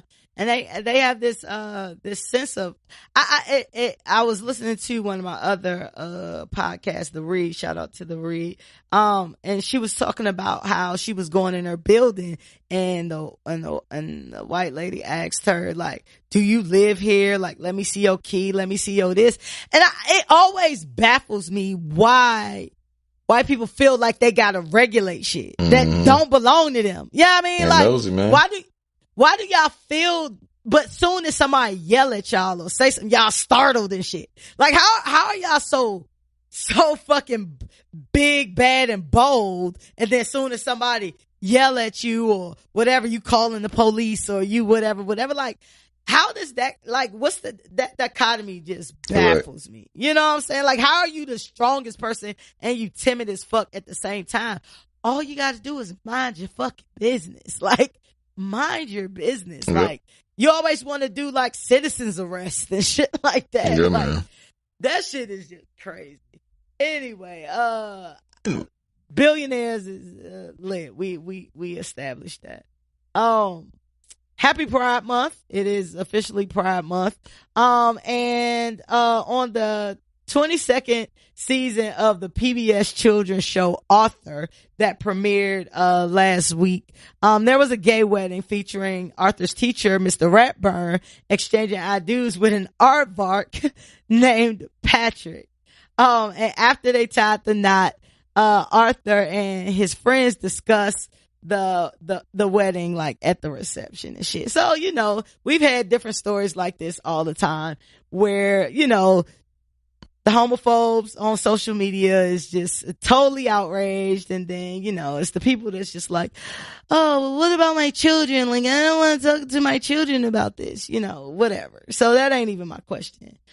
My question is, like, when you have shit like this, and this is why I feel like these questions are good, because you have children. So it's always interesting to know your perspective on this. And, it's all this whole thing about like the gay agenda that's being pushed and all of this. Like, somebody can just be like, hey, try this gay shit. It'll be fun. You should do it. And then the person's going to be like, yeah, let's do butt sex because I think you told me that it's fun and I'm going to like it. First of all, can't nobody make you like shit that you don't like. But it's like, if straight characters on TV can't keep you straight, then why do parents, homophobes, or whoever think that a gay character is going to make you gay? Maybe just some indoctrination. I mean, shit, Beavis and Butthead had a huge, like, they had a huge fucking, back when I was coming up, that shit was, they making kids do all this weird shit and, set fires and do all this, like, mischievous ass, delinquent ass shit. So kids are impressionable, regardless, of how it comes. So I think, like, when you see some shit all the time, it makes it more normal for you. You know what I mean? So you're indoctrinated with these ideas and these thoughts and shit like that you may not necessarily, your young mind may not be able to process and even realize and evaluate that shit that, okay, I don't really like this, but everybody else is doing it. Or, it's being shown everywhere. So it's just this imagery that you constantly see. Just with anything, I think.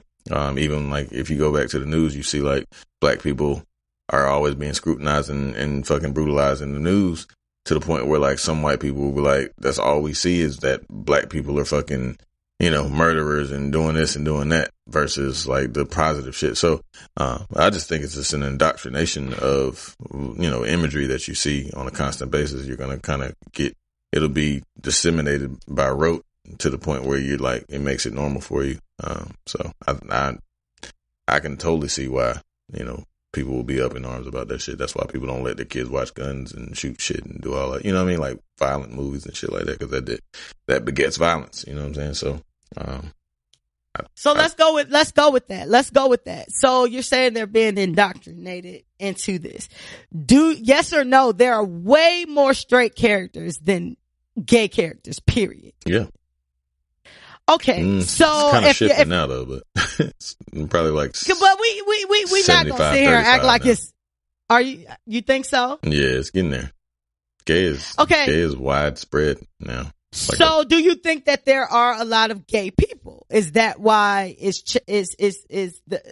based on the demographics that you gave? We're just gonna go by your stats. Do you feel like that there are a lot of gay people, or a lot more people that's living the life that they wanted to live and they're not underground like they used to be?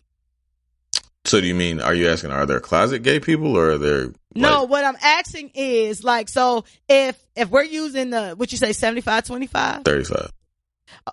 75 and 35 don't add up. Oh, yeah, excuse me, 75-25. My bad. I was trying to do, 65-35. Excuse me. I'm tripping. Okay, so what's your numbers? Let's go by your numbers. Yeah, let's do 75-25, yeah. Okay, so if we're going by 75-25, right? So let's talk about that. Like, so that means that there are, based on your stats, it's about 25% gay people, right? Probably, I don't know. I guess. Okay, let's just go with that. So one, if there are 25% more gay people, but your child is seeing 75% heterosexual shit, why would that 25 overpower them if what they're seeing is in the majority of being straight? I mean, still all you need is 1%, right? Like to contribute to some shit. You know what I mean? Like it just might be that 1%. Or so you think if there was 1%, it's a chance that your child would be like, "Oh, I want to suck another man's cock because I saw this one time," and then we ain't even talking about cartoons at this point. We're talking about just television. You think that television would make somebody live a life that they don't like. I mean, over the course of time, I mean, I think, I'm not saying that yes, yay or nay, but I think you can be indoctrinated and be impressed upon, with certain imagery. I mean, that's just with anything. I think, like I said, with violence, like if you go, like motherfuckers, if you watch shooting games all the fucking time, then you might thinking like, oh shit, like I'm about to go shoot some shit. You know what I'm saying? Or so why do we think of it as such a negative context when it is a lot of gay people in this world? When so like families are very different, right? There are a lot of different family structures. Even if you think about it with the African American family structure, a lot of them are not traditional, right? A lot of African American family structures are not traditional. They're being raised by grandparents. They're being raised by single mothers. Fathers aren't there. Like it's not a traditional home. Where do children who do not live in traditional settings, where should they go to watch television? Shit, I don't know.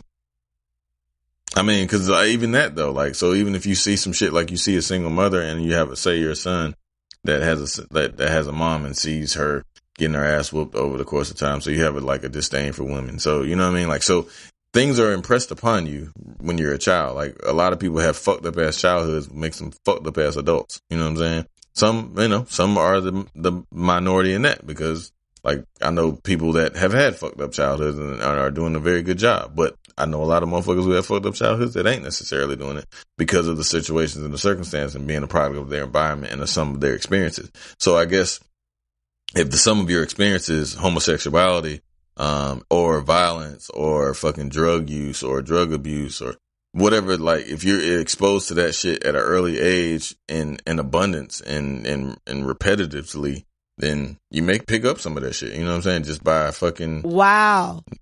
I mean, that's crazy, because the thing that's real fucked up about what you're saying right now is because you're equating how someone loves another person to all the fucked up things in the world. I wasn't doing that necessarily. I mean, I just those were your examples. But yeah, I mean, but I could have pulled some other ones. I guess I wasn't associating that shit with that. So don't try to make it like spin it like I'm trying to do that. So I'm not trying to spin it. I'm just trying to tell you how it sounds to me. But in the same vein, like if you come from a 2-parent household and you fucking have a family that, you know what I mean? Like for me, you know what I'm saying? Like I had a 2-parent household and shit, you know what I'm saying? I saw my mom and dad every day for the most part.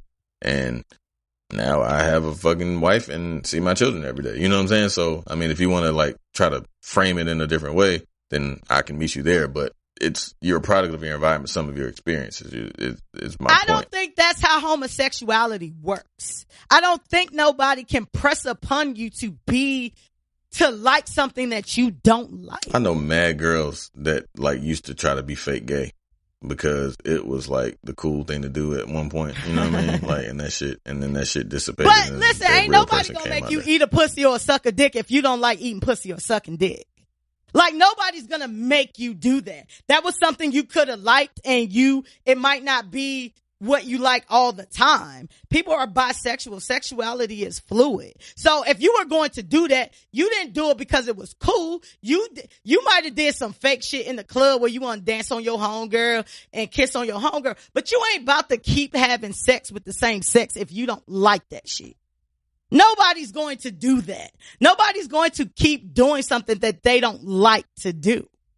Now, can you try something and like it? Yes, you definitely can.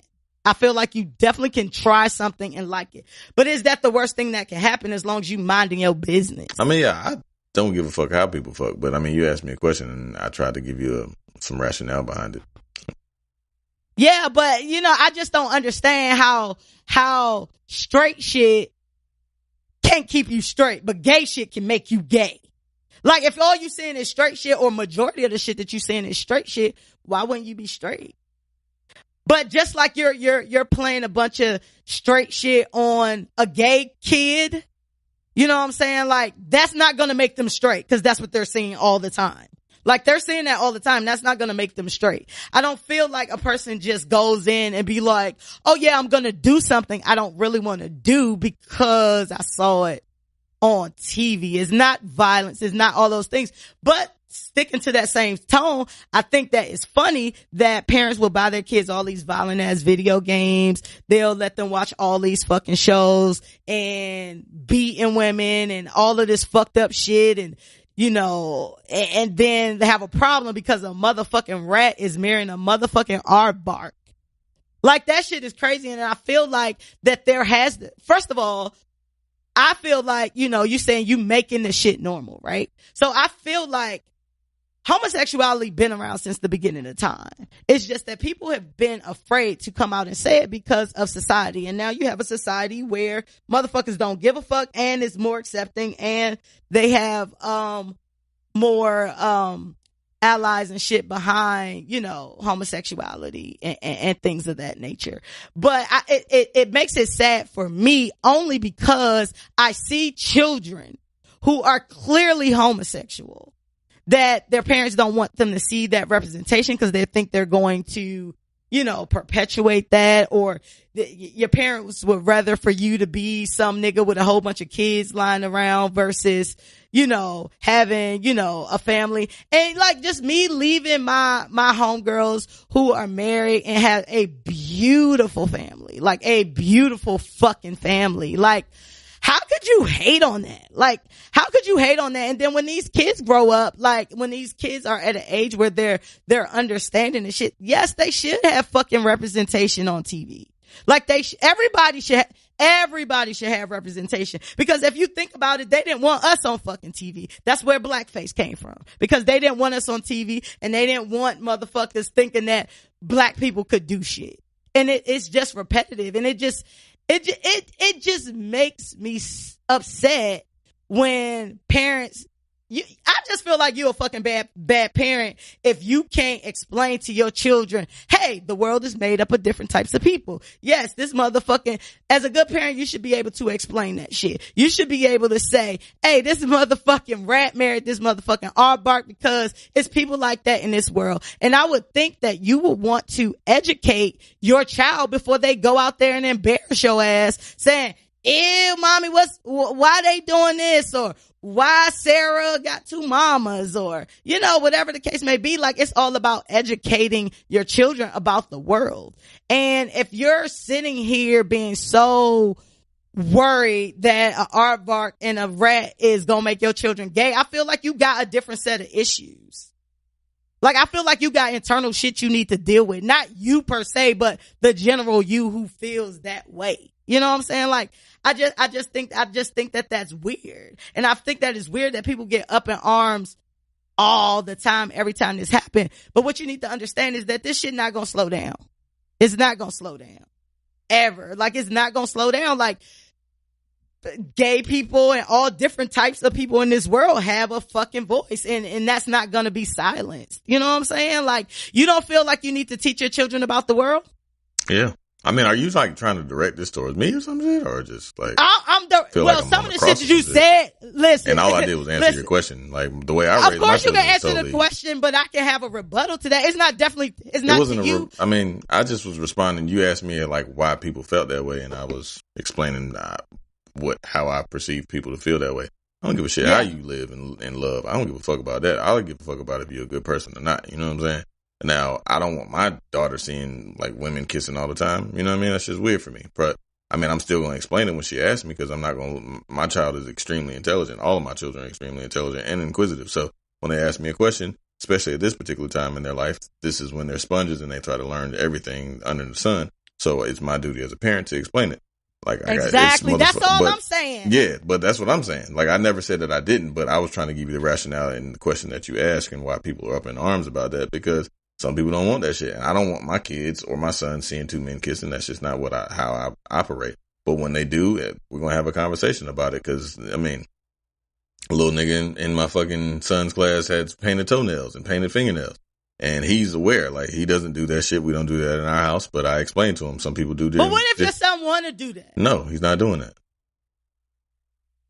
So, simple and plain. As a parent, right? So if this was how your son is, and this is how he wants to be, you're going to force him to be somebody different?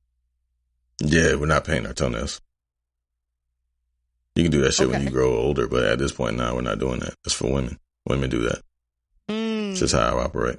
And my sons know that. They don't ridicule the kid from doing that, but he said, I know I'm not doing it. He's like, I don't want to do that. And we don't do that in our house. That's for girls. Correct.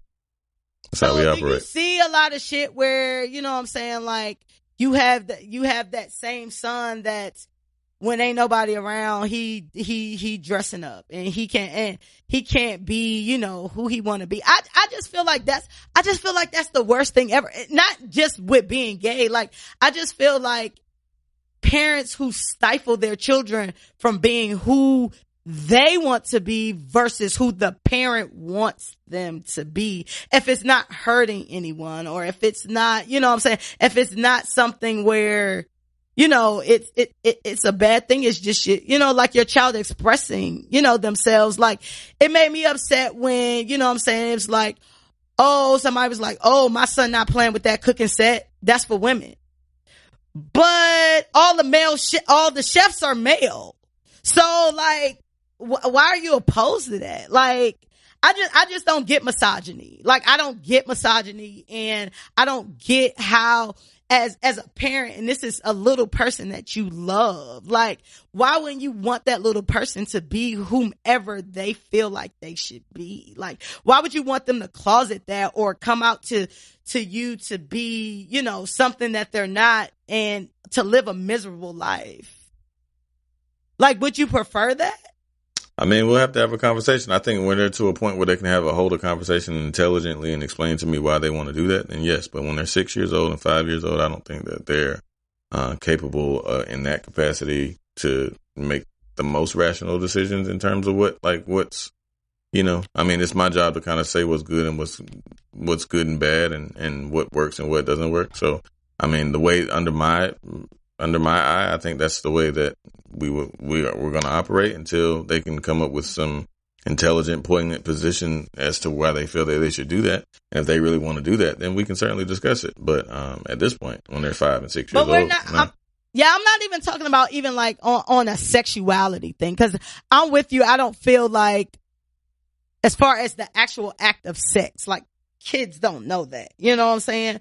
But you could just have a little boy who's totally straight, who like to play with dolls, you know what I'm saying? Or, yeah, I mean, you know what I'm saying? You can have a little boy my youngest son plays with my daughter's dolls, but not to the point where he like dressing them shits up. He just thinks it's a fucking play toy, you know what I'm saying? But like, I don't deter him from doing that shit, but he throws the shit across the room but he'll play with a ball, you know what I'm saying? Like, he just always with his sister, you know what I'm saying? But he wild as fuck and 100% boy in terms of like how he acts. So I don't give a fuck about that shit. But like, we're not buying dolls. Like, dolls are for girls. Like, you can buy like a G.I. Joe or some shit like that. Who said that though? Society says that though. I do. I don't give a fuck. Like, I do. You're not getting a baby doll. Like a little baby doll girl. You can get like. What if he wants to be a pediatrician? Like, what if he just love women and he want to play with dolls? Like, I mean, like, we can discuss that too. What's going to happen to him? You think he's going to play with a doll and then be like, oh, now I got a boyfriend? Nah, like, yeah. They kids, they innocent. Like, you're just not playing with dolls. Society put these norms on people. You can play about with dolls. I'm just not buying any dolls. You know what I'm saying?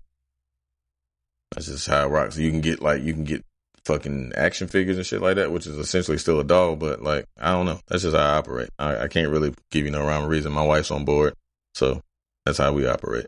To each his own. Yeah, man, to each his own, man. But I don't know. I just see a lot of different little kids, and they just want to be kids. They ain't even thinking as deep.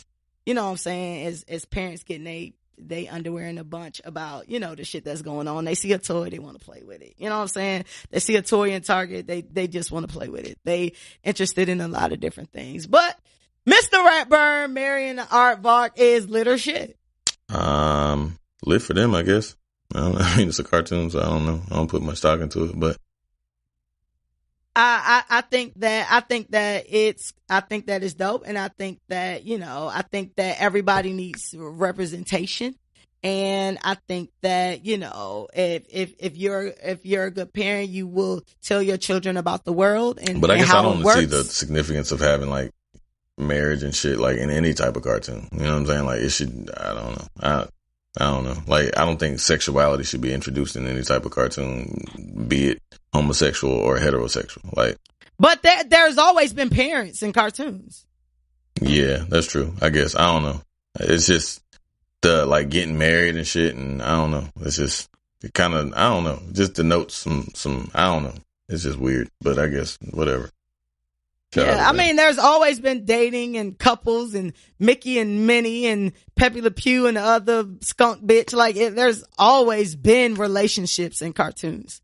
You know what I'm saying? It's just like, oh my God, like it's two males, but there are children with two male parents. There are children with two female parents. There are children who are being raised by their grandparents. Like, there are children who are adopted. There are children who have interracial parents. There are children, you know, that represent a lot. And, you know, you can't just have, oh, this is the gay children's network or the children without fathers network, or, you know what I mean? Like, you gotta learn about life, and it's more, and more that you shield your child against what's life. They're gonna want either embarrass you, or they're gonna find out about it without you talking about it. And that's what you don't want, in my opinion, when people have to find out shit on their own. Cause, you know, we've all as children found out different shit on our own. And if we was educated about it prior to, it might be a little bit different. But moving along to the next shit. So there is a, Killing Michael Jackson documentary, and Discovery has picked it up, which features the rare details of the case on Michael Jackson's death 10 years after the fact.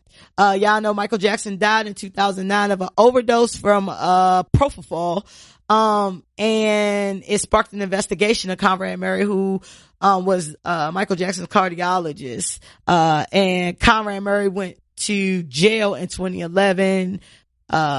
He got out in like 2013 or something, like on good behavior or some shit. So he out and about and shit. But Killing Michael Jackson, we'll talk about, you know, what led up to his death and kind of like what happened like right after his death. Do we still care about this, just in general? Like, do we care? Yeah. I mean, it's Mike. Yeah. I mean, I'm sure it's always more to everything. So I don't think not saying got closure necessarily, but we don't, I mean, it would definitely, I think, be good for history purposes to see what the fuck happened. You know what I'm saying? I mean, I don't really give a fuck, to be honest. You know what I mean? But certain people do. It's a lot of Mike fans out there that would like that closure. I mean, so yeah, I mean, I don't think his family would probably want that out there like that and shit like that, but yeah, this the day and age we in, exposés and content and all this other shit. I think that, you know, I think that we kind of know, you know, the facts, you know what I mean? Like, he definitely died of propofol. He took an overdose, and it was Conrad Murray. So I'm interested only because I want to know what new shit y'all gonna come up with. Like, that's some of the things why I like, documentaries and shit like that. Like, what's new? Like, are y'all gonna come up with, like, you know, Tupac is getting yet another documentary. We know everything about Tupac. I feel that too. I feel like we kind of know. Like, y'all niggas beating a dead horse or a dead man. Like, just like, we cool. We saying, like, this nigga just had a movie. This nigga just had like mad documentaries. Unless y'all gonna show us exactly who killed Tupac, because that's what we don't have. Because everything else we know. Like, I know Pac. I can give you an autobiography on fucking Pac my damn self. You know what I'm saying? Like, facts. You don't know about Pac now. It's plenty of literature and fucking and shit that you can go and take a gander at to know who Pac is. You know what I mean? I think it's just overkill at this point. I mean, thinking like, well, is this for the younger individuals? Because Pac has been gone about 20, 25 years or whatever. So I'm like, is this for the younger people? But I'm just like, I don't even think, you know, they going for that. So like, who exactly is the audience? Because the hip hop head knows. You know what I'm saying? Like, definitely the 28 and up. Definitely know. And shit, I'll even say fucking 30 and up. But I mean, at this point, just let it bygones be bygones. Is there anybody whose last days you would be interested in knowing what happened? Nipsey? Yep. But like, with Nipsey, it was kind of like he got shot. And it's kind of like a quick instance type thing. Too, But it was a Big beef got like shot. leading up to that. You know what I'm saying? Like it was shit leading up to Pac getting shot. It was a beef. I mean, it was apparently enough of a beef for the nigga Nipsey to die. So yeah, I would like to know the backstory to that too. Okay, like the backstory. Okay, I get that. Like where homeboy was coming from when like like the reason, Nipsey. All that shit. Got you. I was thinking about that shit, and I was like, I would love to know like Whitney Houston's last days. Absolutely. I would like to know Steve Jobs' last days. I would like to know what he put in place. Like, I would like to know how mine like his work, like during those last like, cause he died. You know, he was sick and shit. Yeah, cancer. So so I would like to know like what that was like. You know, Mac Miller has a documentary coming out as well. And I would like to see that only because I would like to understand like you know, when people die like overdoses and shit like that, like I like to know like, was this just like your life all the time and you just caught a bad one? Or was you going through like a period where you was like doing more drugs than others? Or was it just like a regular ass day and you got some wrong shit from the wrong dealer? You know what I'm saying? Like that type of shit interests me. Like I want to know like what happened with that. You know what I'm saying? Especially, I don't know, like drug use and like people being sick kind of interests me a little bit more. Cause like they were, for lack of better words, kind of more so knowledgeable of maybe impending death, or they were doing things that they know like this could lead to me dying one day. You know what I'm saying? So I just like to understand like people's mindset. Whose story do we need to get if, you know, before they pass, whether they pass in 50 years or, you know, whatever, like you said, so not they're already dead or they are. No. Whose story do we need before they actually die? Like, who documentary do we need? A Fuji's documentary? Fuck yeah. That's interesting. I would like to know the shit, like, the whole Wyclef, Pras, Lauryn Hill. Yeah, because, you know, fucking X Factor was about fucking Wyclef. You know what I'm saying? So, like, that was the demise of her, and then she, like, rebounded and had a Marley and 19,000 kids and shit. You know what I'm saying? Like, but the entire, like, he was a married man sleeping with her. You know what I'm saying? So that shit was at the height of their fucking careers. You know what I'm saying? Like, them niggas is the biggest group in the world, commercially, like, popularly successful with 9 million sold. You know what I'm saying? And then, like, that shit all goes awry because niggas can't keep their dick in their pants and shit. Or he could have just honestly fell in love with her too. Could have been a love story. You know what I mean? Like, that shit happens when you spend a lot of time with somebody, you know, and then Lauren, not for nothing. I mean, at the time she's extremely dope and sultry and shit. So she was in there singing and shit. They had the lights low. Shit happens. You know what I'm saying? Like, so I would love to know that story because, like I said, they were. Shout out to City High. Yeah, that was their shit. Them niggas was fucking. You know what I mean? They had a triangle going on. Yeah, that shit was wicked. So now that you say that, orgy. I don't know if I necessarily care a lot about a Fuji's documentary, but you have prompted me to be like, oh, a Lauryn Hill documentary would be dope. Yeah. Because I want to know about that shit, and then I want to know about her going batshit crazy after that shit. Right. And how she ended up losing all her money and singing all this crazy shit. You said you went to go see her and shit. Yeah, that shit was trash. Like, right. Like, how you go from the potential female GOAT to a mess? Like, you can't even sing your own music. Life crazy, man. Like, that shit is crazy. Life comes at you fast. I would like to see, Wayne shit. I would like to know what Lil Wayne's life was like and what Lil Wayne's life is like. Because Lil Wayne pretty much stays off the grid unless he got something going on. Mm-hmm. So I really want to know, like, what Lil Wayne be doing don't seem like it be healthy. So I be want to see, like, what are you doing when you not out and about? You know what I'm saying? Motherfucking like, business. Losing your hair? Are you sick? What's going on? Like, I want to see that. I also think that Chris Brown will have a really good story. Well, he already had one, like on Netflix and shit. That shit was good though. He had his shit. But I want to see the shit where they pull in all the information and do a fucking documentary on Chris Brown. Cause of course he only gonna frame it up in a way that he wants to frame it up. Like, you gotta get somebody that's pulling in all the information. Good, though. I think that shit was good. It was still like mad fucked up shit in it too. Yeah, I think Chris Brown, cause I know, he had a different type of childhood and, then he was famous early and, like all this shit. I think he will have a good one. And I also think that Puff will have a good one. Hell yeah. Puff out, yeah. I think Puff will have a good one, and just all of the Birdman people shit was good too. That shit was dope. But it's by them. Yeah, it's still good though. I want to see some shit that's not by them. Yeah. I think that'll be dope. Yeah, so I think that'll be dope. But killing Michael Jackson is, I guess, litter shit. I don't know.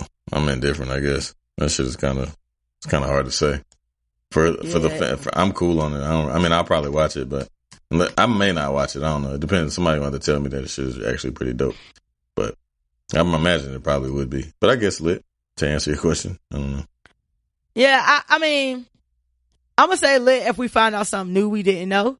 But after we watch that shit and it be the same shit we already knew, I'll be like, boo, like fuck that shit. I probably won't rush to watch it, but I'll see what the internet's is saying about it to see if it got some good shit in it.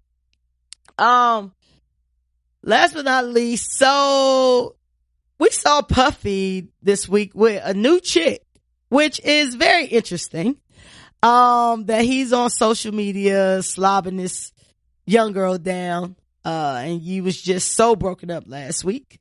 It seems that Puffy is no longer crying over Cassie. He's no longer weeping over his perfect black love with Kim Porter. He was seen on social media with Gina Hai. It's a Asian name with a lot of vowels, so I'm not gonna even mess that up. But her last name is spelled Huynh. And they're saying she's officially Diddy's new girlfriend. Gina posted the video of her and Puffy basically making out, and he knew he was being recorded, so it wasn't like no sneak shit. Didn't look like he was posing for the camera, etc. Apparently she used to date Floyd Mayweather. And several sites are saying that Gina is the woman who Diddy cheated on Cassie. And that's why Cassie ended up dumping him. The internet has had a lot of feedback and been upset, as the internet normally does, because this woman is the same age as his sons. And she appears to be Asian. I'm not sure if she's mixed. She looked more Asian than anything. Excuse me, but she could possibly be mixed, and, they was talking about how Puffy always talking this bullshit about, black love and all this other shit. And then, you go out and get you another, mixed girl or whatever. We just saw my man Puff crying on the internet. Like, do you think this is real love, or you think this is like a rebound type shit? Shit, I don't know. I guess it's maybe a rebound. I don't know. Who knows? He might be hurt. Need some love. She bad though. She fine. Is she? I thought she was cute. She was cute. She wasn't bad looking. I don't know. She didn't look better than anybody I've seen Puffy with. I think that, I don't know, like, I feel like there has to be, and everybody different, but there definitely had to be some history. You don't go from, being, all hurt up and then you making out with some bitch on the internet. Now, you might be making out with some bitch at your crib trying to fuck through some pain. I get it. But, my thing is, like, Diddy keeps saying he want real love and he fucked up, and this seems to be a pattern of Diddy where, he fuck over, seemingly good women. Can a 50-year-old man really have something real with a fucking 24-year-old? You know what I mean? Like, yeah, you know what I'm saying? Like, I think that's crazy. And I get you, man. I get it. You got money, you have access, and gravity has not hit 24-year-old women. Get it. Totally get it. I understand. However, don't be crying to us talking about you want something meaningful, and cause all we can go by is what you give us. If you never gave us this shit, we couldn't comment on this shit. You know what I'm saying? You out here so hurt up, and then you with somebody that could be with Justin or Christian or, you know what I mean? Like, whatever. Like, if you want something real, like, get you a real fucking woman. And I'm not even saying she gotta be 50 like you. You know what I'm saying? But at least get a woman that, you know what I'm saying, you can have something with. Now, if you just want to fuck hot bitches all the time, sweet. Do that shit. Don't talk our ear off about what you want and how you hurt up and brother love and black love and all this chocolate and all this other shit, and then you go get you a knockoff Karuchi. Like, I don't get, man. Help me. Do you know older men that date like significantly younger women? Nah, I don't. No. Nah. You're like, nah, not around here. I don't know men like that either. So maybe, you know what I'm saying? Like, now don't get it twisted. I definitely know bitches who got sugar daddies. However, it ain't no real shit. Right. It's a transactional relationship. Yeah. You know what I'm saying? Like, ain't nobody looking for nothing serious. This old man know he ain't about to lock down no woman half his age in regular life. You know what I'm saying? Yeah.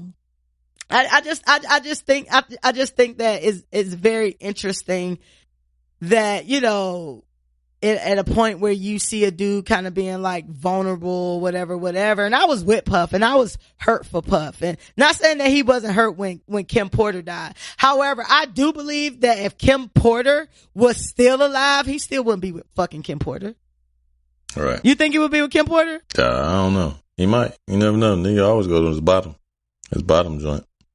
He got a lot of bottom joints, cause just like 2-3 weeks ago, he was with the other baby mama, acting like she was the bitch. You know what I mean? Like, listen, I guess when you're a rich guy, you know, you can live by your own rules and all of that. But, you know, when you come back and you crying and you weeping and you brother love and you black love and you all this, don't be mad when we swipe right. Like, all right, bro, we good.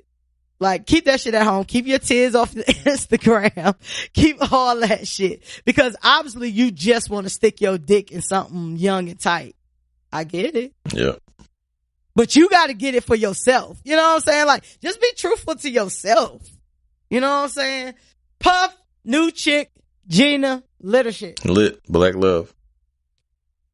I think it's shit. Get somebody your own fucking age, Puff. Like, you got to grow up at some fucking time. Like, you 50. Get a bitch that's at least 30. Like, get a bitch that's at least 30. Like, grow up a little bit. Oh, that's lit or shit. Let's get in. You ready to get somebody some advice, Dr. Bill? Let's do it. I met some of your fans this weekend and they love Dr. Bill. Oh, shout out to them. Shout out to the fans. Love you all. So, show me your titties. If you have them. If you don't have them, show them your aardvark. Yeah, show them. If you have titties, show me those. We gonna get into ain't shit in 2 cents. Ain't shit in 2 cents. Nigga run up on you like, yo, I heard you said show titties. I'm just gonna show you my titties. I'm good, my nigga. Thank you. And cause niggas do be having titties. That's true. Is our listener said? I'm so glad. That shit sucks. Like, shout out to the niggas that got titties. That shit, I know that shit is garbage. Like, I know, like, for real, I know y'all niggas hate that shit. Like, having titties is pretty trash. Listen, if you have titties, all you gotta do is get in the fucking gym and lose your titties. All titties is fat. So if you got, or go to Dr. Miami, you can get your body done like Drake. Drake got his whole body done. Niggas be doing this. Yeah, and the women with the abs and shit, like the fake abs, that shit is weird. That's what Drake got. Yeah, Drake niggas is fucking, that shit is garbage. You know, yeah, Joe Budden exposed that shit. And niggas getting their calves done too. Shout out to Joe Budden for fucking, when he did that, the whole Drake tirade. Like, he was the first nigga to say, like, nigga, Drake got his abs done. I can't listen to all his episodes because they too long. Nah, this was during rap though. This was like one of the battle raps and shit. Like, oh, word. Yeah, he said like some shit like, oh, I ain't hear that you shit. You tummy tuck like your bitch or something. Like, you got tummy, one tummy tucks in a bitch or some shit. It was hard. Yeah, and then you be trying to play me when I'm like, yo, Drake beard is a lace front. I don't think it's a lace front. That nigga Julius. Listen, first of all, we saw a picture of the shit peeling one day. So that's why I was like, oh yeah, that shit is a lace front. And if you look at that shit, like sometimes that shit be super fucking thick and super fucking long. And then like you see him in a picture like the next day, cause Drake is a nigga who gets photographed every day. You know what I'm saying? It's not like you don't see him in like a week and now he got a Rick Ross or a fucking James Harden. And then, you know what I mean? Like I get it, hair grow fast, but that shit don't grow that fast. I'm standing behind Drake has a lace front beard. Drake got fake abs. Drake got a fake chest. I don't know what else Drake doing, but hey, you know, if you got the money to live your best life, then I guess fucking do it, bro. You ain't got all that money for no Shout out to Kevin Hart for doing that song. That was funny as hell. Yeah, I saw that shit. My lady was like, well, Kevin Hart, whatever the fuck he do. That was little black nigga who sing that shit. Right. But yeah, this is where we give advice to listeners who clearly don't care about getting advice from people who drink a lot. And today's letter is in regards to the communication is free, which was our last episode. And this is actually somebody that I know in real life. So shout out to you. This is from Mick. And Mick says, want to shout out the homie Fresh. Thank you, Mick. I appreciate you. Love the Mick podcast. Irish? Mick, no, she's a female. Her name is Mickey. Oh, shout out to Mick. She says that you and B are a great team. But this episode struck a nerve with me. Oh shit. Because like you mentioned, people don't like people who are blunt. It burns me up. My wife tells me all the time that I am too blunt, and I say, nah, everybody too soft. Ain't nobody got time to be holding hands and shit. And I often tell my wife she is too soft. So here we are, almost a year of marriage, and she finally agrees that people are too soft. My issue is with her and her family. Sorry. She will do anything for them, and it burns me up. They don't appreciate her, and I'm quick to tell them to get the fuck out. How do I tell my wife without me being a douche that she needs to cut back on them? And this is from Mick.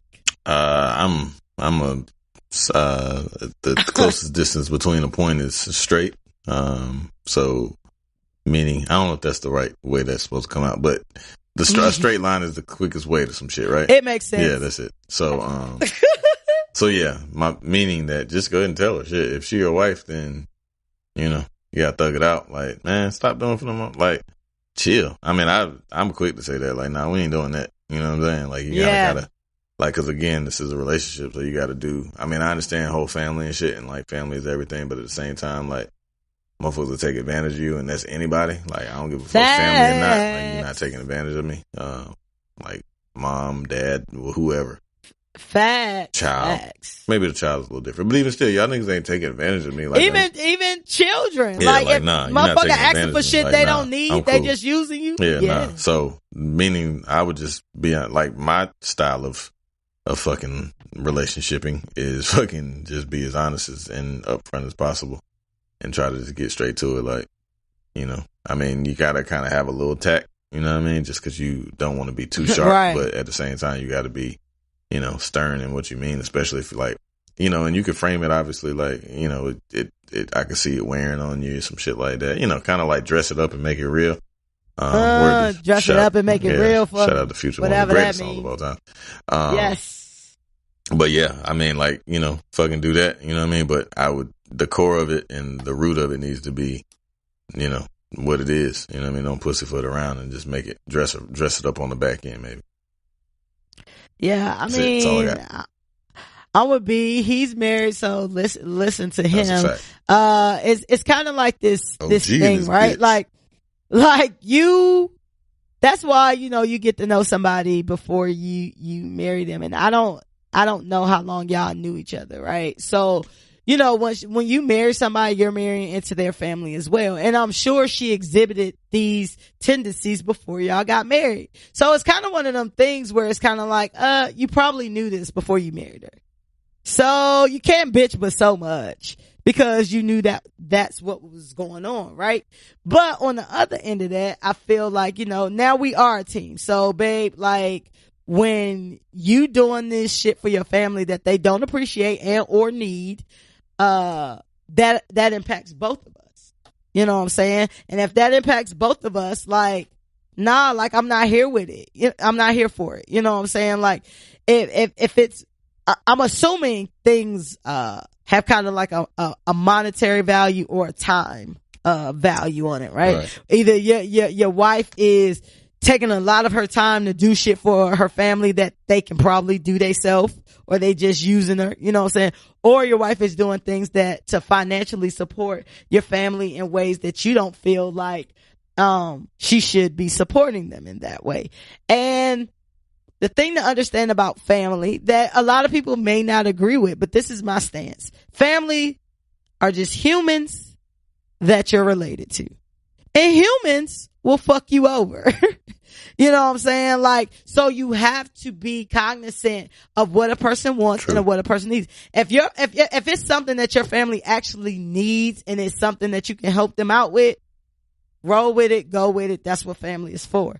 But when motherfuckers is using you for either shit they don't want to pay for, they not allocating their money properly, or they just don't want to go pick up their kids from daycare, so they calling you to go pick up their kids from daycare because they want to go to happy hour or some shit like that. Like, no, we not doing that, fam. Like, I'm here for the extra.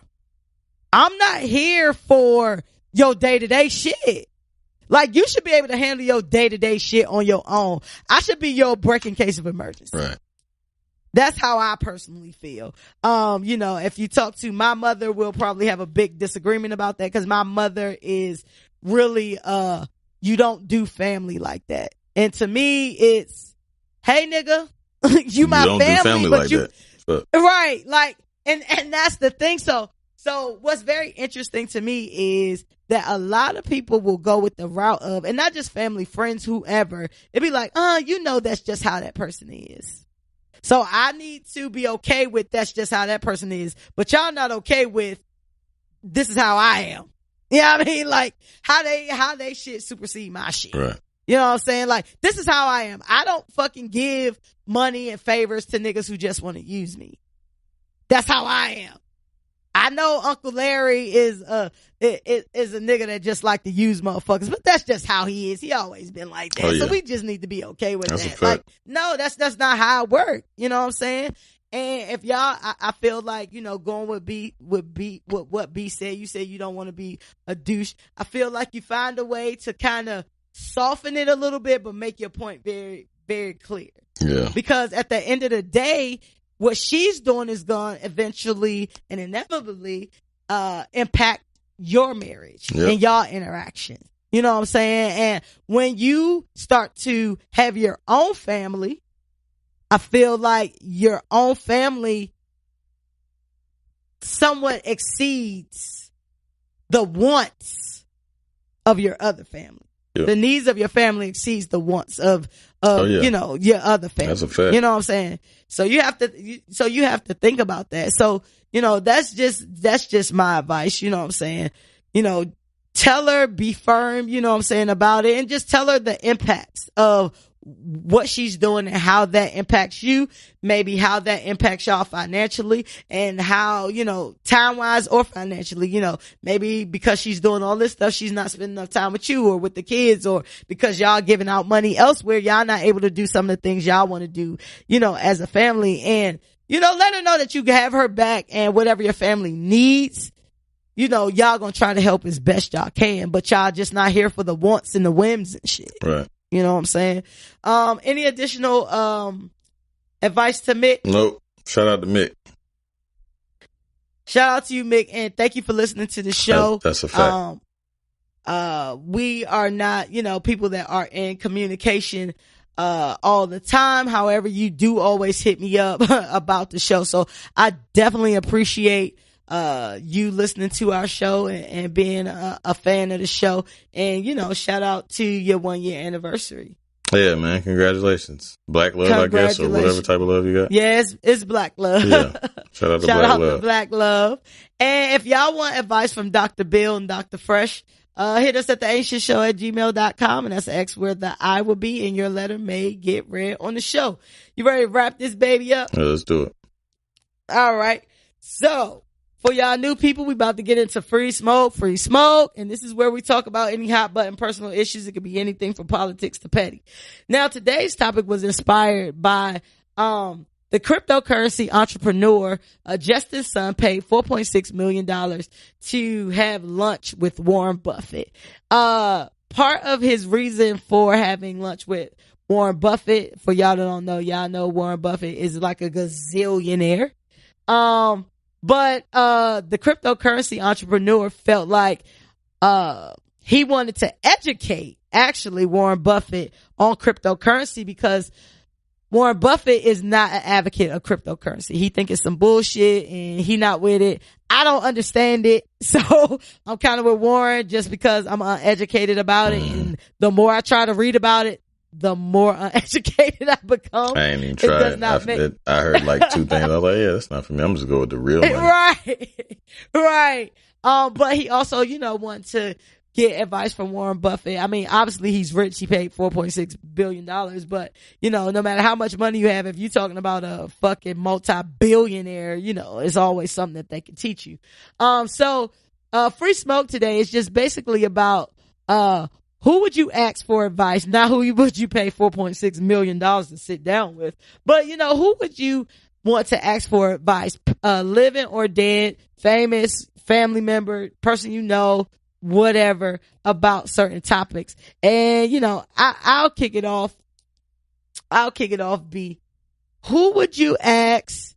Who would you get advice about love and relationships? Who would I give advice to? Who would you ask for advice about love and relationships? And then, based on just your knowledge of love and relationships, who do you think you could give advice to? I mean, I think I can give advice to anybody, to be totally honest. Cause I mean, my relationship is, all intents and purposes, pretty fucking good. You know what I mean? Like, comparatively speaking to people that I know that don't necessarily have, maybe the same love. Well, I don't know. Everybody love different. All I can do is kind of control my shit, and I can just kind of tell you what works for us. You know what I mean? So, what's 2 tips that you would give somebody based on your experience? Have sex. You got to keep it spicy and enjoy having sex with the person, because you're going to have to do that shit for the rest of your life. Unless you decide to cheat shit or whatever. So, but you got to enjoy having sex with that person. So if you don't enjoy having sex with them up front, I mean, things change obviously, but try to have as much sex as possible, because that shit keeps shit interesting.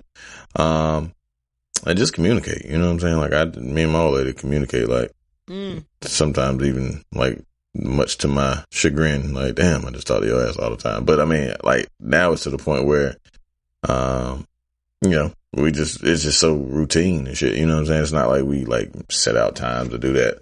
I guess my third or 2A, I guess, would be to date, because like you still got to like the person that you with. You know what I'm saying? And like you got to spend some time together. Outside of kids, outside of everybody, just y'all two, you know what I'm saying? Just on what made y'all get to that point from the beginning, you know what I'm saying? And I think like you got to keep that same type of deal, you know what I mean? Like keep what worked from the beginning. If you can continue that, like if you was fucking good at the beginning, keep fucking good, or try your best. And then if you were, like going out to eat or whatever y'all that made y'all happy and fall in love, try to keep that shit that same shit going, keep that boat still, moving throughout the water. And then you'll be in a whole nother destination, you know what I'm saying, 20 years after you didn't even realize it. So. And you and your wife been married for how long? 10 years? Nah, 7. 8 years? 7 years. 7 years.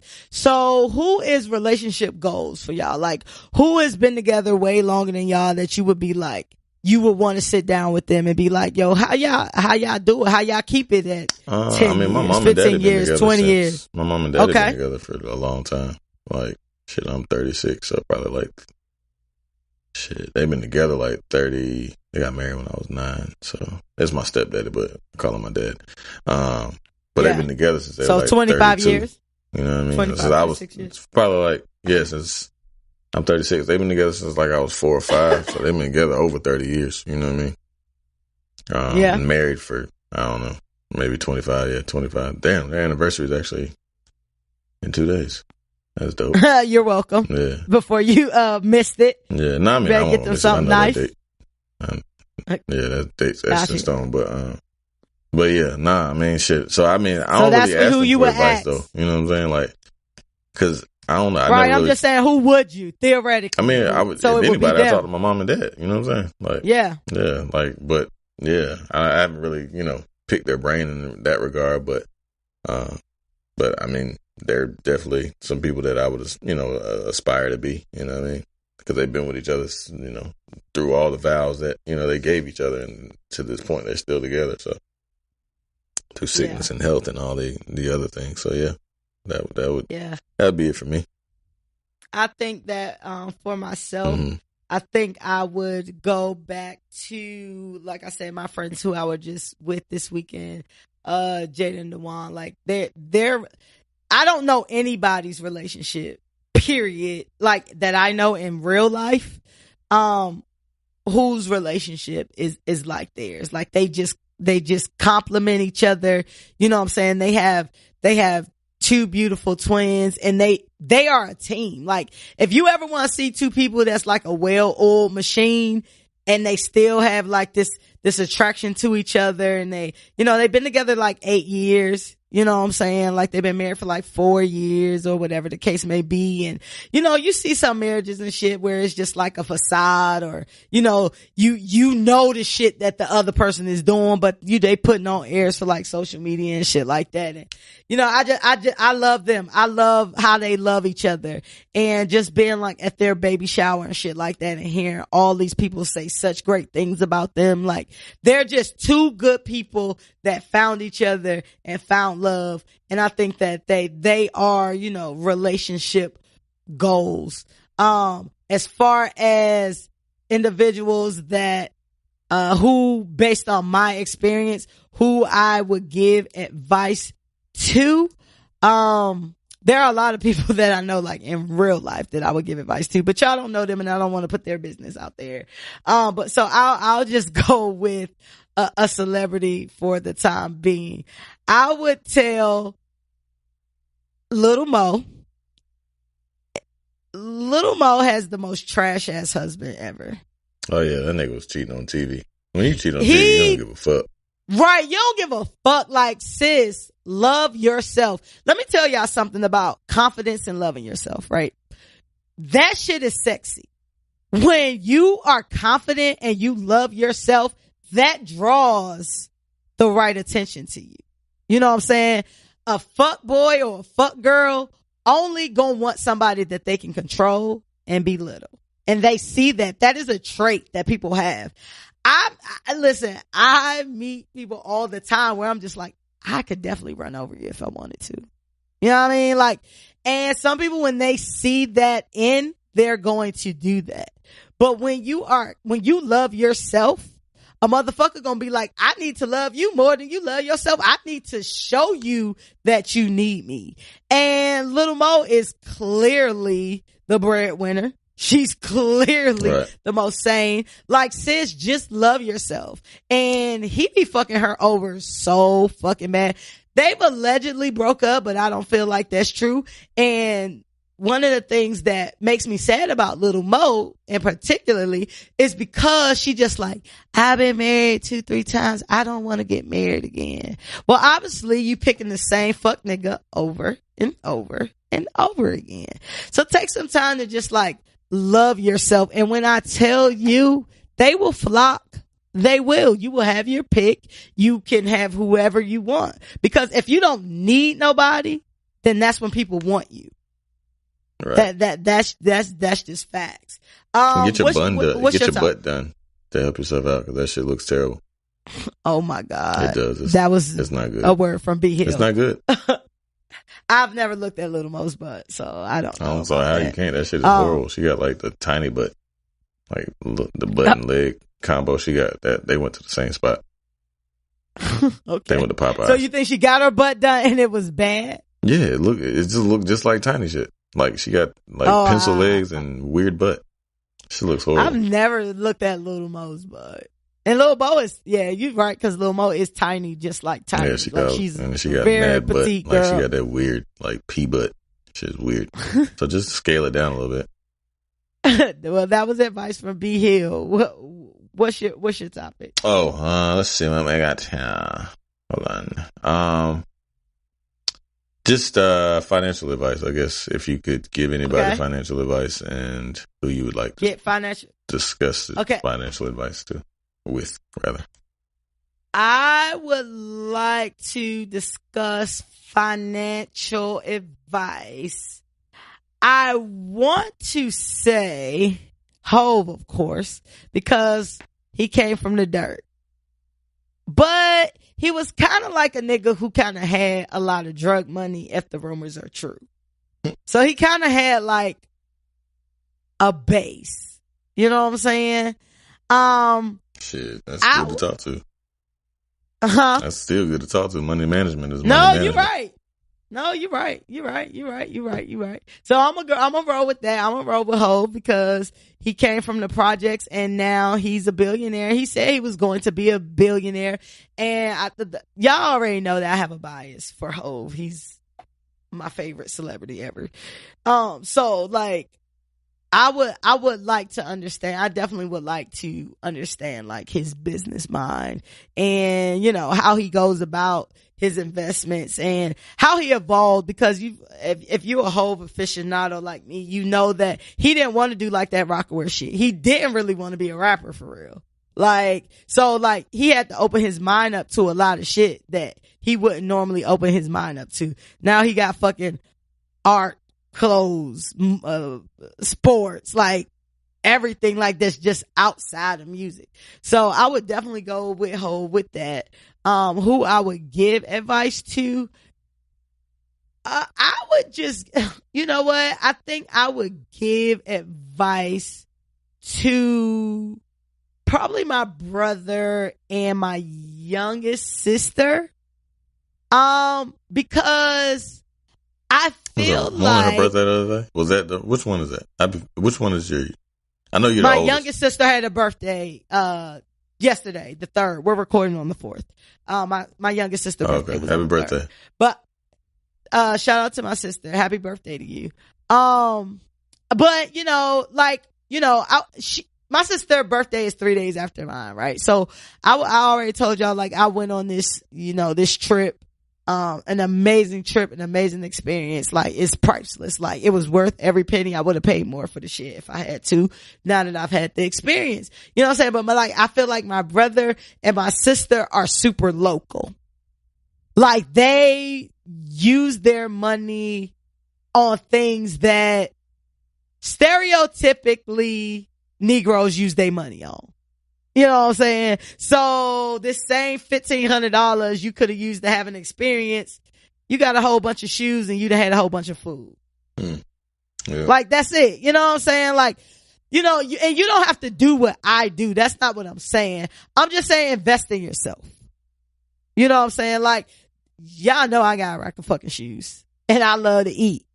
However, you know what I'm saying? If you got to use your money to have an experience, or you got to use your money to invest in yourself to make you more money, then I would definitely say do that. So that's who I would give advice to. I love them to death, but I definitely wish that they would use their finances to either invest in themselves or see things outside of the DMV area on a more regular basis. Mm-hmm. I can dig it. What about you? I got, I'd like to talk to Envy because I'm really on my real estate shit. I just bought another house, so I'm trying to flip that or decide to rent it. So that's actually, and shout out to you for that. Thank you. I appreciate it. On that bitch cash though. Yeah.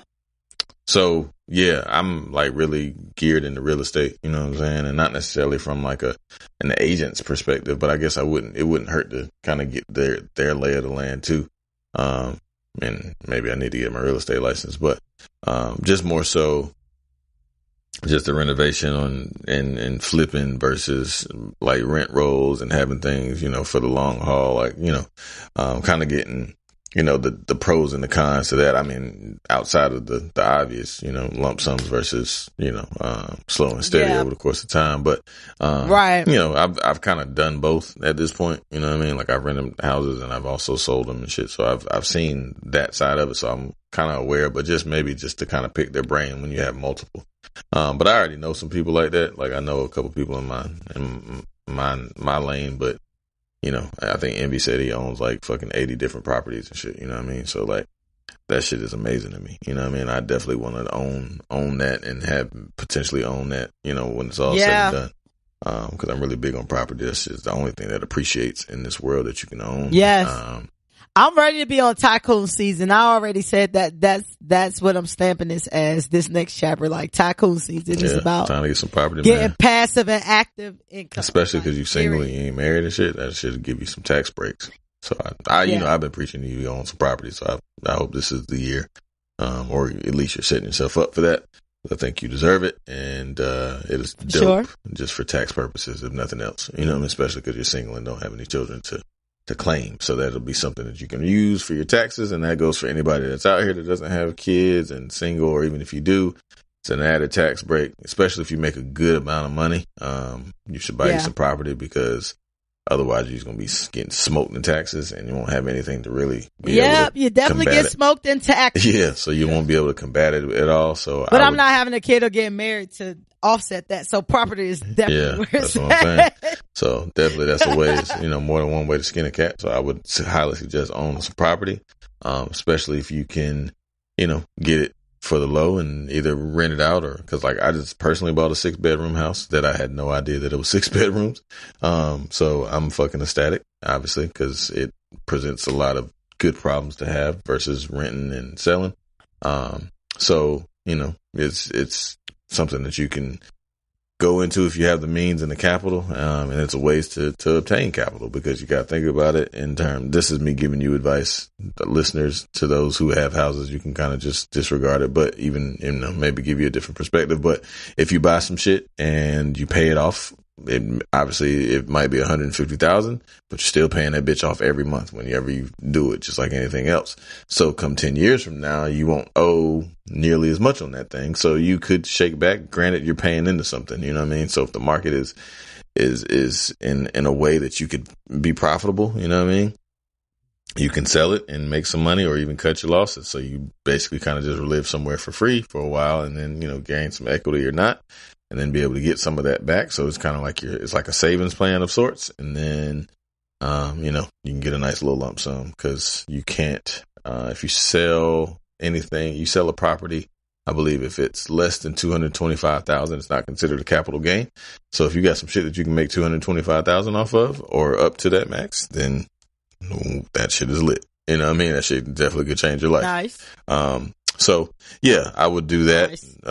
I guess to the original question, I would ask Envy, and then I also give that same advice to a lot of my people. A lot of my people, I try to get them to start home ownership and get in the process for getting home ownership, because of the benefits that it comes along with. Just for the mere fact that you could live somewhere, because if you're going to live in a city, especially to a lot of people that I know, like that have lived in Raleigh their entire life and lived in, their same areas for their entire life. You've lived there. So you got to think about it. If you're going to live somewhere for another 10 years, you might as well try to at least own some of it.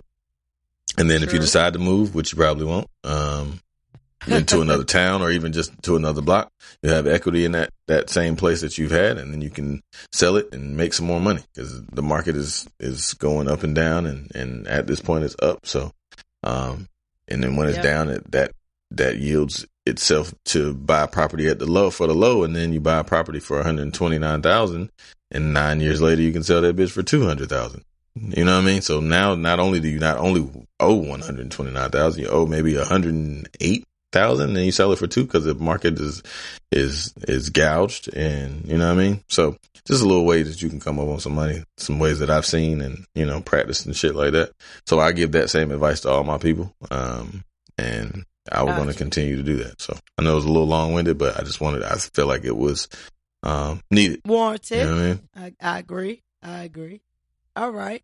The next category is, who would you talk to about discretion? Who would you give advice to about discretion? Which is the better part of valor. Is that what they say? Is that what they say? Discretion is the better part of valor. You never heard of that? I've never heard that. Oh yeah, they always say that.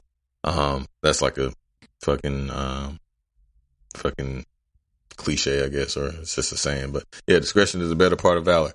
But I mean, who I give that to?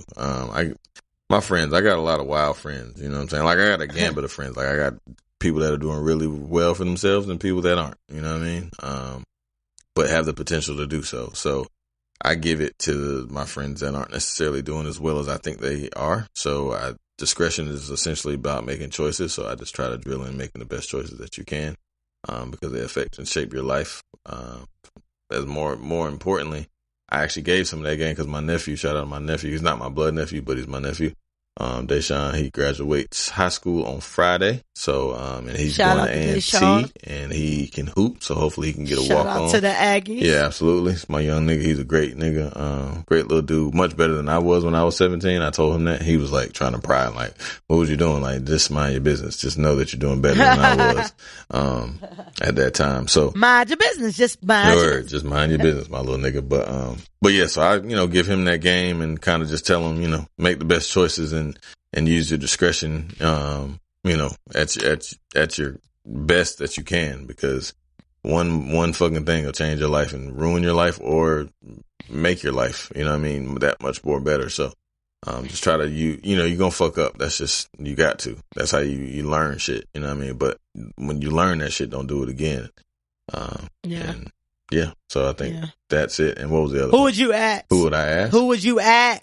Ask. To give you advice on discretion. I would ask, AX. That's funny. I remember I had a job and they were like, say ask. And I'm like, ask. And they was like, all right, great. You have it. I'm like, why? What the fuck? They were like, yeah, because a lot of people and I say always ask. be like, suck a dick, ask. They were like, ask. Like, a lot of people, black folks say ask. But, who would I ask about discretion? I don't know. I guess maybe my granddad or some shit. I mean, he was pretty wise. Like, he made a lot of mistakes, but he also did a lot with having a third grade education. So, like what he chose to do versus what he didn't do and how that was pivotal in his life. And and I'm talking about discretion as far as like how you move, like your privacy, your image, how the decisions that you make not necessarily have to be for the world to know or for everybody to be a part of it. Well, yeah, I mean, I don't know. That's a good question. I don't know. I mean, I guess, yeah, like any type of elder, you know what I mean? Like somebody that's been here before, like, or not necessarily been here before, but been here longer than me, you know what I mean? And that's somewhat done it right, but while doing it right, did it wrong, you know what I mean? Gotcha. So I'm of the mantra that steel sharpens steel. So, I definitely would take the advice. Like I've said it on this podcast before, I'll take the advice of anybody. It's what I do with it. You know what I mean? Like, so I'll talk to a homeless nigga like, hey, homeless nigga, how'd you get homeless? Cause I don't want to do that. You know what I mean? So what choices did you make that led you down that road, in the public or otherwise? You know what I mean? So. Yeah. For discretion, I would ask it probably, I want to say like somebody like Oprah, because we don't know shit about what Oprah does. Yeah.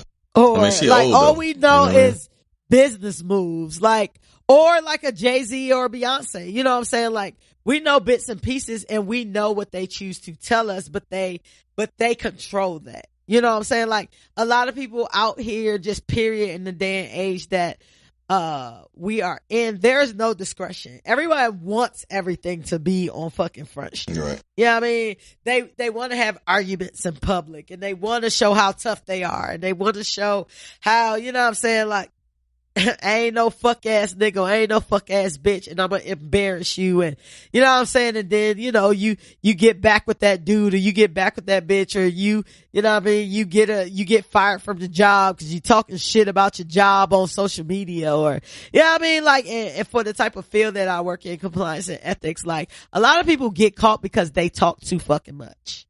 Period. And so, you know, I think that, you know, I pride myself on discretion. You know, me and B have jokes on here because B sound, you know, I don't like to tell a lot of shit, and I don't, because it's none of your fucking business. I give you what you need to know, and that's all you need to know. You know what I'm saying? But, I think discretion is key. Like, I personally can't I can't fuck with nobody that does not use discretion. Like, it's motherfuckers that I fuck with that you wouldn't be able to pull my whole facts. Like, you wouldn't know. You know what I mean? It's motherfuckers that we've had conversations with and I just let it slide. Like, it's you know what I mean? Like, it's not for everybody to know.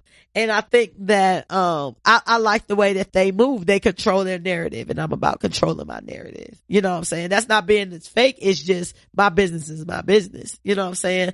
As far as giving advice, I would give advice to all of my problematic people and family members on Facebook. Like, Facebook is the Wild Wild West. That's an interesting place. Facebook is the Wild Wild West. That's why I don't go there, because it's overwhelming. And it's people on there arguing and people talking about family and people talking about their husbands. And then the next day they want to post pictures of how great their husband is. Well, since you just told us he was cheating on you, he got a baby on the way.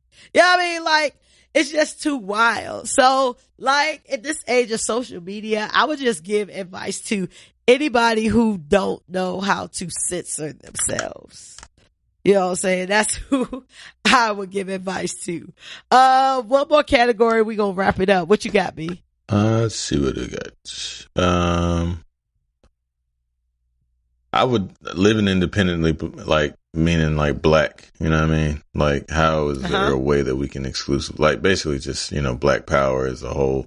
And if I could live independently, and like who I would talk to. I would talk to, if I could, I mean, and this is obviously most of them are probably past us now, but this is explaining a little like bit more. How can like just bolstering the black, expanding the black dollar. Yeah, just expanding the black dollar so that we can kind of like segregate ourselves, like to how it was in the old days, and make it more of an economic powerhouse, just in terms of like how, you know, the Chinese keep the Chinese dollar and circulating throughout, and how we could get to that, or I would say get back to it, but we would get back to it. So if I could, I'd like to talk to the forefathers. I mean, obviously, at this point, it's going to be kind of difficult because, you know, things have changed significantly with technology and things like that. But like how we can try to do a concentration of like buying black, and even on the flip side of that, like how black people can do a good job at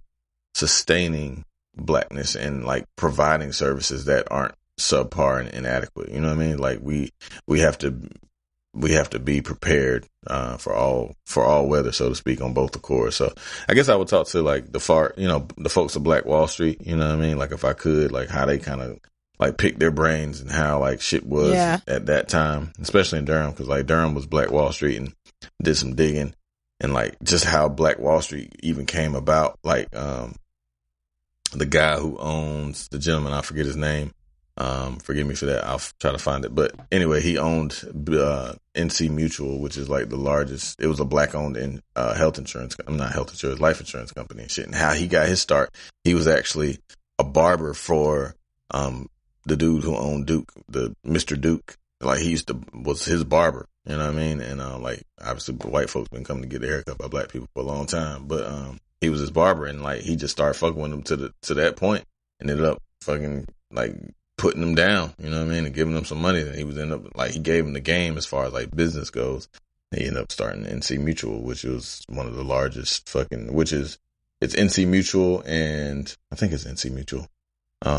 And it ended up becoming the bank, with the Mechanics and Farmers Bank, which is a black owned bank here in North Carolina. Slow as hell, but still owned. But like back in the day. And that's the key to the black dollar. Yeah. Like, give us some good customer service. Yeah, that's what I'm saying. Like, so we have to meet. We gotta that's what I was saying. On the flip side, we got to be able to do, do our due diligence and meet them motherfuckers. So when I was in Atlanta, I went to that spot. I don't even know the name of that shit. It's Mr. Ruggs' new spot. I forgot what the fuck. It's in like Buckhead or some shit. I'll find the name so you can go. Sorry. I forgot the name you told me. Yeah, it's like it used to be an Indian joint, fucking restaurant, but like it was the 6th day that they were open, and the motherfuckers ain't have shit. Like they had like 4 things on the menu, and then they come out with a menu spot super nice. You know what I mean? Super duper nice. Like the shit fly as hell. You know what I mean? That's Atlanta. So you come on there, they saying like, hey, sorry, this is a paper menu that we have. I'm like, she was like, sorry about our paper menu. I'm like, is this normally the menu? She was like, nah, we just had to consolidate because we ain't have, I don't think she used the word consolidate, but they ain't have shit. And I'm like, damn. I was like, y'all just open though, right? She was like, yeah, we had a busy week. I'm like, so nobody could have ran to the grocery store real quick, like go to Sam's and get some wings? Like, you can get 10, y'all niggas get money. Like, y'all can't go and order All wings. All new spots in Atlanta is out of wings. If they're new, they're out of wings. That shit crazy. Period. Like, what the fuck? Like, go and get an abundance of wings. So, I guess my point is saying that, like, if I, right. to flip it, if I were to give advice, like, to new and upcoming businesses, especially that are black, and trying to be independent so that we can create this fucking wealth amongst our people, just be prepared for all weather. Like, I know shit happens. Like, you may run out of sweet potatoes today, but nigga, run up the street. You know what I'm saying? Like, if you see that you're getting low, run up the street, improvise, go up the street. Like, you may not be able to go to Restaurant Depot, but you can go to Sam's, or you might be able to go to fucking Food Line and buy all the fucking sweet potatoes. You know what I'm saying? And make them shits real quick. So be prepared for all weather. Unfortunately, we have to be extraordinary. DL Hughley, I posted some shit on my Instagram, and he has a show on TV One, and he was like, black people have to be, like, unfortunately, we have to be extraordinary. Like, we can't, it's either fail or fucking fly. You know what I'm saying? Like, everything that we have to do, unfortunately, has to be the exception. Yeah. We have to be exceptional. You know what I mean? Like, if you make it to the league, you gotta be this. That is correct. Like, everybody, and what people don't realize is everybody can't be Kobe or everybody can't be LeBron, but you can still be exceptional as much as you can and give it your best damn shot. So knowing that, we have to pull each other up as much as we can, and just be prepared. You know what I mean? If you're going to have a business, you need to have everything in place as much as possible, at least 90%, you know what I mean, at all times. You know what I mean? You're striving for 100%, but things happen, and that's understood, but you got to be at least 90% involved. So that's just my little stick. So I guess if I would pose that to you, like, if you could live independently, who would you try to pick their brain in terms of, like, building the black economy and structure and infrastructure? So, and how would you, so my who I would talk to is actually a person of the past, and I've always looked up to her ever since I was a super young kid, and that was Madam C.J. Walker, and she was the first black female millionaire, right? And, being a black woman, you're a third class citizen. You know what I'm saying? You have everything, stacked against you. And I feel like if a woman was able to do shit like that with all the odds stacked against her back then, whatever you give me now, I can run with it.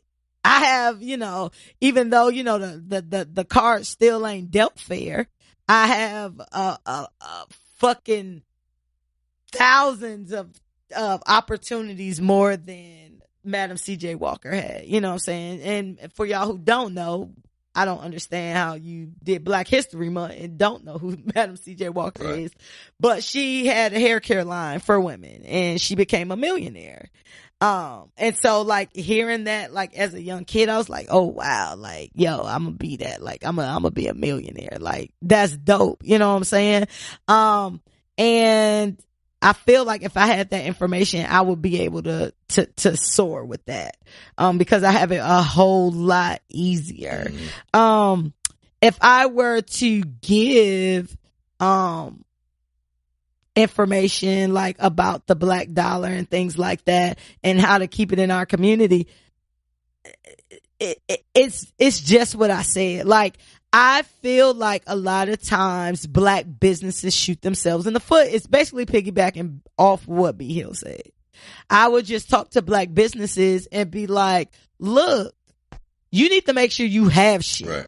You need to make sure you're giving customer service. These are things that are free. You know what I mean? Like, because the thing about it is a lot of places would rather nickel and dime. Like, they would rather, like, go back to your wings example, right? So they might be getting, I'm just going to say, you know what I'm saying, for the cost of 12 wings, it might cost them $2 if they get it from Restaurant Depot or, Sodexo or wherever they get the shit from, right? But it might cost you $5 to get the wings from Sam's because you ran out. You know what I'm saying? But that's cool because you about to sell these fucking wings for $12. Right.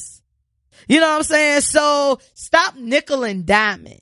You know what I'm saying? Because the thing about it is, if I come here and I have a good fucking experience, I'm going to come back. So you're getting my income on you're getting my discretionary income. You're getting my disposable income on a regular basis. But because you don't have shit, I'm gonna be like, we could go to, I'm gonna use fucking 2 Chainz spot in Atlanta, Escobar.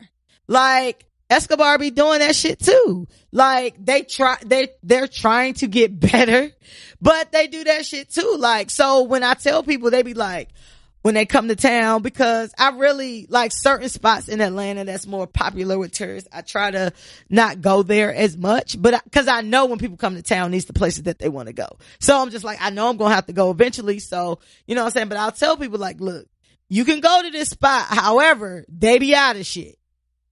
So if you just want to go for the experience or to say, you know, you was in 2 Chainz spot or whatever the case may be, let's do it. But just know. But for me, like, it's this fucking, Mediterranean spot that me and my homegirl go to.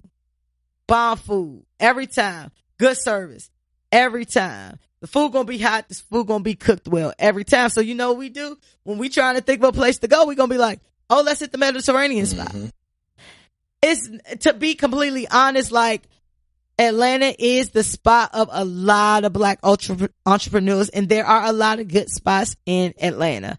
However, there are a lot of blackety black spots in Atlanta as well. So you try to avoid those places. So I feel like where black people can definitely excel is just on stop nickel and diming. Stop nickel and diming. Like, I would rather make this $6 on these wings than to make 0 because I don't have any, because normally I make fucking $8 on the wings. You know what I'm saying? Like, stop nickel and diming. And even my whole thing about it to be like, even if you had that same situation and you in a break even situation where you're going to sell these wings for 12, you also paid 12 for the wings. At least you're going to give a person that good experience. So when you do have your shit stacked, they coming back. Right.